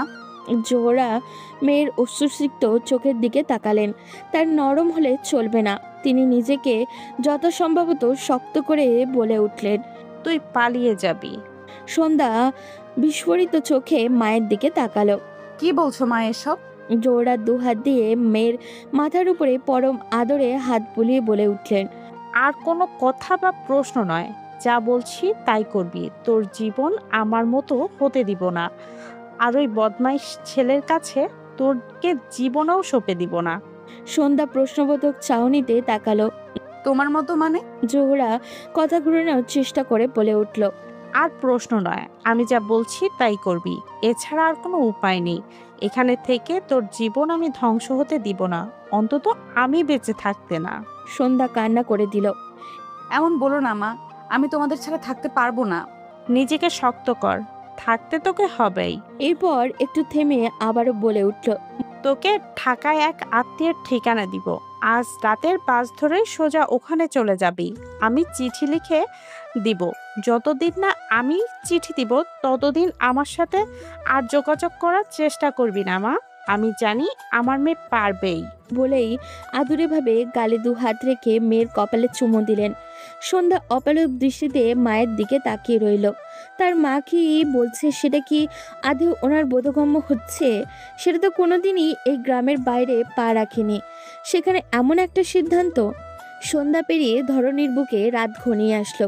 3 দিকে বিলের শুরুতেই দোচালা বাড়িটাতে চিন্তার শেষ নেই। বাড়ির কর্তা হাসি হাসি রবে উৎফুল্ল। কিভাবে মান সম্মানের সহিত মেয়েকে পার করিয়ে দিবেন সেই চিন্তা। আর বাকি 3 জন, একজন ছোট, না বুঝলেও সেও কিছুটা হলেও বুঝতে পারছে। তার উৎকণ্ঠা তার আপা যেন সুখী হয়, আবারও আগের মতো চঞ্চল হয়ে যায়। আর দুজনের চোখের খুশির রেশটুকু নেই। কখন রাত নামবে আর মেয়েটাকে সহি সালামত পার করিয়ে দিতে পারবে, এত বড় সিদ্ধান্ত তার একারই নিতে হলো। আর সন্ধ্যা সব চিন্তার চেয়ে বড় চিন্তাকে সেই আছে। তার চিন্তা সে কি আদৌ পারবে। রাত 9টা। গ্রামের রাত 9টা মানে গভীর রাত। প্রতিটা ঘরে ঘরে সবাই খেয়ে শুয়ে পড়ার উপক্রম। আস্তে আস্তে সম্পূর্ণ গ্রাম নীরব, নির্জীবতায় ঢেকে গিয়েছে। কিন্তু ঘুম বা স্বস্তি কোনোটাই নেই একটি ঘরে। গ্রামের একদম শুরুর দোচালা ঘরটাতে হ্যারিকেনের হলদে আলো দেখা যাচ্ছে। মৃদু আলো জানান দিচ্ছে হ্যারিকেনটা হয়তো ক্লান্ত। এই ঘরের মানুষগুলোরই মতোই। সন্ধ্যা শেষবারের মতো চিঠির কারুকার্যের বক্সটার উপরে হাত বুলিয়ে দিল। এরপর কালি নিয়ে আরেকটি চিঠি লিখতে বসলো। এই চিঠিতে লিখেছে কাল তার বিয়ে। সন্ধ্যা ফিরতি চিঠির আশা করল না। যেদিন অঘটনটা ঘটেছিল সেই দিনই রাতেই সে মুহিবের জন্য চিঠি দিয়েছিল। পরদিন সকালে কুসুমকে দিয়ে ডাকপিয়নের কাছে পৌঁছে দিয়েছিল। সন্ধ্যার দ্বিতীয় চিঠিটা পুরো ঘটনাটা বর্ণনা করেছিল। একটা আশায় ছিল যে মুহিব হয়তো আসতে না পারুক, একটা ফিরতি চিঠি হলেও দিবে, একটা না একটা পথ সে বের করবেই। কিন্তু না, মুহিবের কাছ থেকে কোনোরূপ চিঠি আর আসেনি। সন্ধ্যা প্রথমে ভেবেছিল চিঠি হয়তো পৌঁছায়নি, কিন্তু ডাকপিয়ন আশ্বস্ত করেছেন চিঠি মুহিবের লেখা ঠিকানাতে ঠিক মতোই পৌঁছে গিয়েছিল। হয়তো মুহিব কোনো কারণে চিঠিগুলো দেখেনি। সন্ধ্যা জানে চিঠিগুলো পড়লে মুহিব নিশ্চয়ই কোনো পথ বের করে দিত। তাহলে কি এই কঠিন পথটা তার দুজন একসাথে পার করতে পারবে না? কিন্তু এইসবের কিছুই হলো না। সন্ধ্যা চিঠিটা লিখে ক্লান্ত পরিশ্রান্ত ভাবে হাতে কালি নিয়ে চিঠিটার উপরে 2 হাত দিয়ে বসলো। সে চোখ বন্ধ করে নিল। কত না সুন্দরভাবে সব চলছিল, অথচ আজ সব ভিন্ন দিকে ঘুরে গিয়েছে। হয়তো সবকিছু শেষ হতে চলেছে খুব তাড়াতাড়ি। কি হতো যদি তাদের মিলনটা সুন্দরভাবেই হতো। মহিব পরীক্ষা শেষে ফিরে আসতো, এরপর পরিবার পরিজন নিয়ে সন্ধ্যার জন্য বিয়ের প্রস্তাব নিয়ে আসতো। খুব হাসি খুশিতে তাদের সেই সুখটা ধরা দিত, কিন্তু এখন আর এটা কোনোটারই হবার নয়। সন্ধ্যা কল্পনায় আনার চেষ্টা করলো, তাদের কল্পনার সেই সুন্দর পথ চলা কি শেষ? কি হতো যদি না তাদের পথ চলাটা ভাবনার মতোই সুন্দর হতো? খুব বেশি কি চাওয়া ছিল এটা? সন্ধ্যা তার ছোট্ট মস্তিষ্ক দিয়ে হাতড়ে খোঁজার চেষ্টা করলো। না তো, খুব তো বেশি কিছু চাওয়া ছিল না। তবু নিয়তি কেন এত নিষ্ঠুর হলো? এই পর্যন্ত মুহিবকে 3টি চিঠি দেওয়া হয়েছে, কিন্তু একটিরও জবাব নেই। 3টি চিঠিতে সে তার অবস্থান জানিয়ে দিয়েছে। একটিতে তার অঘটন, আরেকটিতে কাল তার বিয়ে, আর একটাতে সে চলে যাচ্ছে। এটাই হয়তো শেষ চিঠি। আর কোনো চিঠি সন্ধ্যার তরফ থেকে যাবে না, না, কোনো অভিমানের জন্য নয়। আজ যদি সে এখান থেকে চলে গিয়ে বেঁচে থাকতে পারে তবেই সে যোগাযোগ করবে। এই গ্রামের স্টেশনে রাত 11টায় ঢাকাগামী বাস যায়। আজ কিছুক্ষণ পরেই সন্ধ্যা রওনা দিবে। সে জানে না সে কিভাবে থাকবে, কিন্তু এটা ছাড়া আর কোনো উপায় নেই। বেশ কিছুক্ষণ পরে সন্ধ্যা ফিরে তাকালো। তার অবচেতন মন জানান দিচ্ছে কেউ একজন তার পেছনে এসে তার দিকে মায়াভরা দৃষ্টিতে তাকিয়ে আছে। আর সেই একজনটা হয়েছে তার একমাত্র তার মা, তার পুরো পৃথিবী, তার প্রিয় একটা অংশ। এই মানুষটিকে ছাড়া সে থাকবে কিভাবে তা তার জানা নেই, কিন্তু থাকতে তো তাকে হবেই। অন্তত এই মনের বিরুদ্ধে গিয়ে অন্য একজন খারাপ মানুষের সাথে তার জীবনটা সে জড়াবে না। জোহরা এগিয়ে এসে আচমকা মেয়েকে জড়িয়ে ধরে ডোকরে উঠলেন। সন্ধ্যা বসা অবস্থায় মায়ের কোমর চেপে জড়িয়ে ধরে চোখ বুজে নিল। সে জানে না আর মায়ের এই ঘ্রাণ নিতে পারবে কিনা। ডুকরানোর শব্দ শুনে সে মাথা তুলে মায়ের দিকে তাকালো। না, তার মা তো কান্না করছে না। তবে কি এটা তার অবচেতন মনের ধারণা? কিন্তু সে জানে তার এই ধারণা সঠিক। তার মা কান্না করছে, মেয়ের সামনে কান্না না করায় বৃথা চেষ্টা চালিয়ে যাচ্ছে। আর তাতে তিনি সফল হলেও সন্ধ্যা কিন্তু ঠিকই বুঝতে পেরেছে। জোহরা মেয়ের দুগালে পরম আদরে হাত রেখে মেয়ের অশ্রু মুছে দিলেন। এরপর ফিসফিস কণ্ঠে শুধালেন, একদম কান্না নয়, তুই ঢাকায় গিয়ে খুব ভালোভাবে বাঁচবি মা। তোর মামা তোকে ফিরিয়ে দিতে পারবে না। মামা তোকে খুব ভালোবাসবে, পড়াশোনা করাবেন, আগলে থাকবি ওখানে। বাবার আদর কিছুটা হলেও উপলব্ধি করতে পারবি। মানুষের মতন মানুষ হ মা। সন্ধ্যা জোহরাকে জড়িয়ে নিল। জোহরাও মেয়েকে আরো চেপে জড়িয়ে নিলেন। যেন মনে হচ্ছে ছেড়ে দিলেই মেয়েটা তার কাছ থেকে অনেক দূরে চলে যাবে। সে তো চায় না এই মেয়েটা তার কাছ থেকে দূরে সরুক, কিন্তু উপায় যে আর নেই। তার মেয়ের জীবন বাঁচাতে হলে তাকে এই যে ত্যাগ করতেই হবে। তার মা মেয়ে দুজনকেই। মুহিব সামনে বই নিয়ে বসে আছে। পরপর 2টা পরীক্ষা দিয়ে সে খুবই ক্লান্ত। কালকের পরীক্ষাটাও অনেক কঠিন। সে দীর্ঘক্ষণ যাবৎ মনের সাথে যুদ্ধ করে মাত্র কয়েকটা প্রশ্নের উত্তর করতে সক্ষম হয়েছে। অথচ এর আগে এমন পরিস্থিতি তার হয়নি। আজ 3 দিন যাবৎ সে শ্বাস ফেলার সময় পায়নি। আর কালকে এমন একটা পরীক্ষা, আর সে কোনো মতে বইয়ে মন দিতে পারছে না। বারবার চোখের সামনে শুধু সন্ধ্যার চেহারাটা ভেসে উঠেছে। মুহিব ভাবনা থেকে সন্ধ্যাকে সরিয়ে বইয়ের মনে দেওয়ার চেষ্টা করলো, কিন্তু এবার সে ব্যর্থ। মুহিব মাথা চেপে বইয়ের উপরে বসে রইল। এরপর সামনের খোলা জানালার বাইরে দৃষ্টি দিয়ে আপন মনেই আওড়ালো, তুমি আমার সাথে সাথে আমার মস্তিষ্কটাকেও হাত করে ফেললে। বলেই মুচকি হাসলো। সে বইয়ে আবারও মনোযোগ দেওয়ার চেষ্টা করলো, কিন্তু একইভাবে আবারও ব্যর্থ হলো। মাথা থেকে কিছুতেই সন্ধ্যার কথা সরছেই না। আজ এমন কেন মনে হচ্ছে? সন্ধ্যা ভালো আছে তো? এই কথাটা নিজের মনে আওড়াতেই সন্ধ্যার জন্য তার খারাপ লেগে উঠল। সন্ধ্যাকে সে কথা দিয়েছিল চিঠি দেবে, কিন্তু পরীক্ষার চাপে আর দেওয়া হয়ে ওঠেনি। অথচ সে আসার সময় বলেছিল প্রতিদিন চিঠি দিবে। জানি না মেয়েটা কেমন অভিমান করে আছে। এটা ভাবতেই সন্ধ্যার অভিমানী চেহারাটা মুহিবের কল্পনায় হানা দিল। মুহিবের অনুশোচনা হলো, মেয়েটাকে যে সে বড্ড ভালোবাসে। কালই একটা চিঠি দিয়ে মন ভালো করে দিবে। মুহিব ঠিক করলো কাল সে পোস্ট অফিসে গিয়ে সন্ধ্যা আর পরিবারের জন্য চিঠি পাঠাবে, আর চিঠি জমে থাকলেও তাও নিয়ে আসবে। কে জানে বাবা কতগুলো চিঠি দিল। মুহিব সামনের বই সরিয়ে চিঠি লিখতে বসলো। মুহিব জানে সন্ধ্যা এত সব অভিমানের মাঝে তার একটি মাত্র চিঠিতেই অভিমান ভুলে যাবে। আজগর শেখ খেয়ে উঠতেই আসমা বেগম জিজ্ঞাসা দৃষ্টিতে বলে উঠলেন, বিয়ে কি কাল? আজগর শেখ জবাব দিলেন না। আসমা বেগম কিছু মনেও করলো না। তার স্বামীকে বিয়ের পর থেকেই এই রকম দেখে আসছে। স্বামীর নীরবতাকে সে ধরে নিল তার কথাই ঠিক। আসমা বেগম আবার শুধালেন, মহিবকে একবার বলা উচিত ছিল না?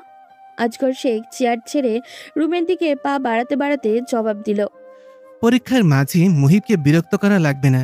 একবার পরীক্ষা দিয়ে আসুক, আর এটা তো ধুমধাম করে হচ্ছে না। ঘড়ির কাঁটা নড়ে উঠতেই জোহরা আধ পুরনো ঝুলন্ত ঘড়িটার দিকে দৃষ্টি দিল। 10টা বাজতে চলল। বাস ছাড়তে আরও 1 ঘন্টা বাকি। কিন্তু সে কোনো রকম রিস্ক নিতে চায় না। সে মেয়েকে আগে ভাগে বাসে বসিয়ে ঘরে ঢুকতে পারলেই শান্তি। জোহরা তড়িঘড়ি মেয়েকে ছেড়ে আনিস মিয়ার ঘরের দিকে উকি মেরে আসলেন। না, স্বামী তার ঘুমাচ্ছে। কুসুমও গভীর ঘুমে। সন্ধ্যা বোনের দিকে এগিয়ে গেল। এই বোনটাকে সে কোলে পিঠে করে মানুষ করেছে। বোনটাকে ছেড়ে সে কিভাবে থাকবে? এত সব ছেড়ে আদৌ পারবে তো? কুসুম তো চলতে ফিরতে আপাকে খুঁজে। আপাকে ছাড়া নিজেকে অভ্যাস করতে পারবে তো মেয়েটা? সন্ধ্যা বোনের গালে হাত বুলিয়ে দিল। শেষ কয়েকদিন ধরে মেয়েটা একদম ভালো হয়ে গিয়েছে।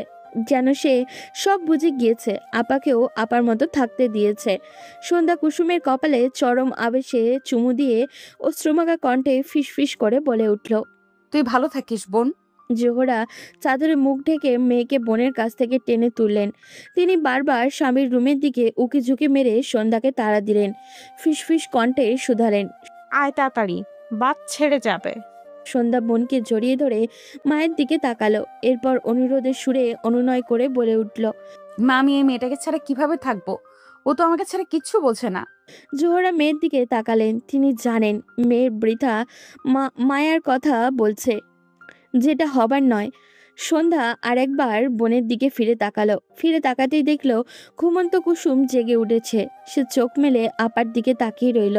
আপার চুমু অনুভব করেই সে জেগে উঠেছে। কিন্তু সে জেগে আপাকে কোনো প্রশ্ন করলো না। চুপচাপ আপাকে জড়িয়ে ধরে ভরসা দিল। তা দেখে সন্ধ্যা কান্নার মাঝে হেসে মায়ের দিকে তাকালো। দেখেছো মা, আমাদের কুসুম কি বুঝতার হয়ে যাচ্ছে। সন্ধ্যা শেষবারে বোনকে আগলে কপালে চুমু এঁকে দিল। এরপর একটা চিঠি বোনের হাতে গুজে দিল। কুসুমও বুঝে নিয়েছে যে ডাক পিয়ন এলে চিঠিটা ওনার হাতে দিতে হবে। এরপর মা মেয়ে দুজনেই বেরিয়ে গেল। কুসুম যতদূর মা বোনের অস্তিত্ব দেখা যায় ততদূর তাকিয়ে রইল। অন্ধকার তেমন কিছু বোঝা যাচ্ছে না, কিন্তু সে আন্দাজ তাকিয়ে রইল। এরপর চোখ মুখ ফিরতে গিয়ে চমকে গেল। আনিস মিয়া দাঁড়িয়ে আছে।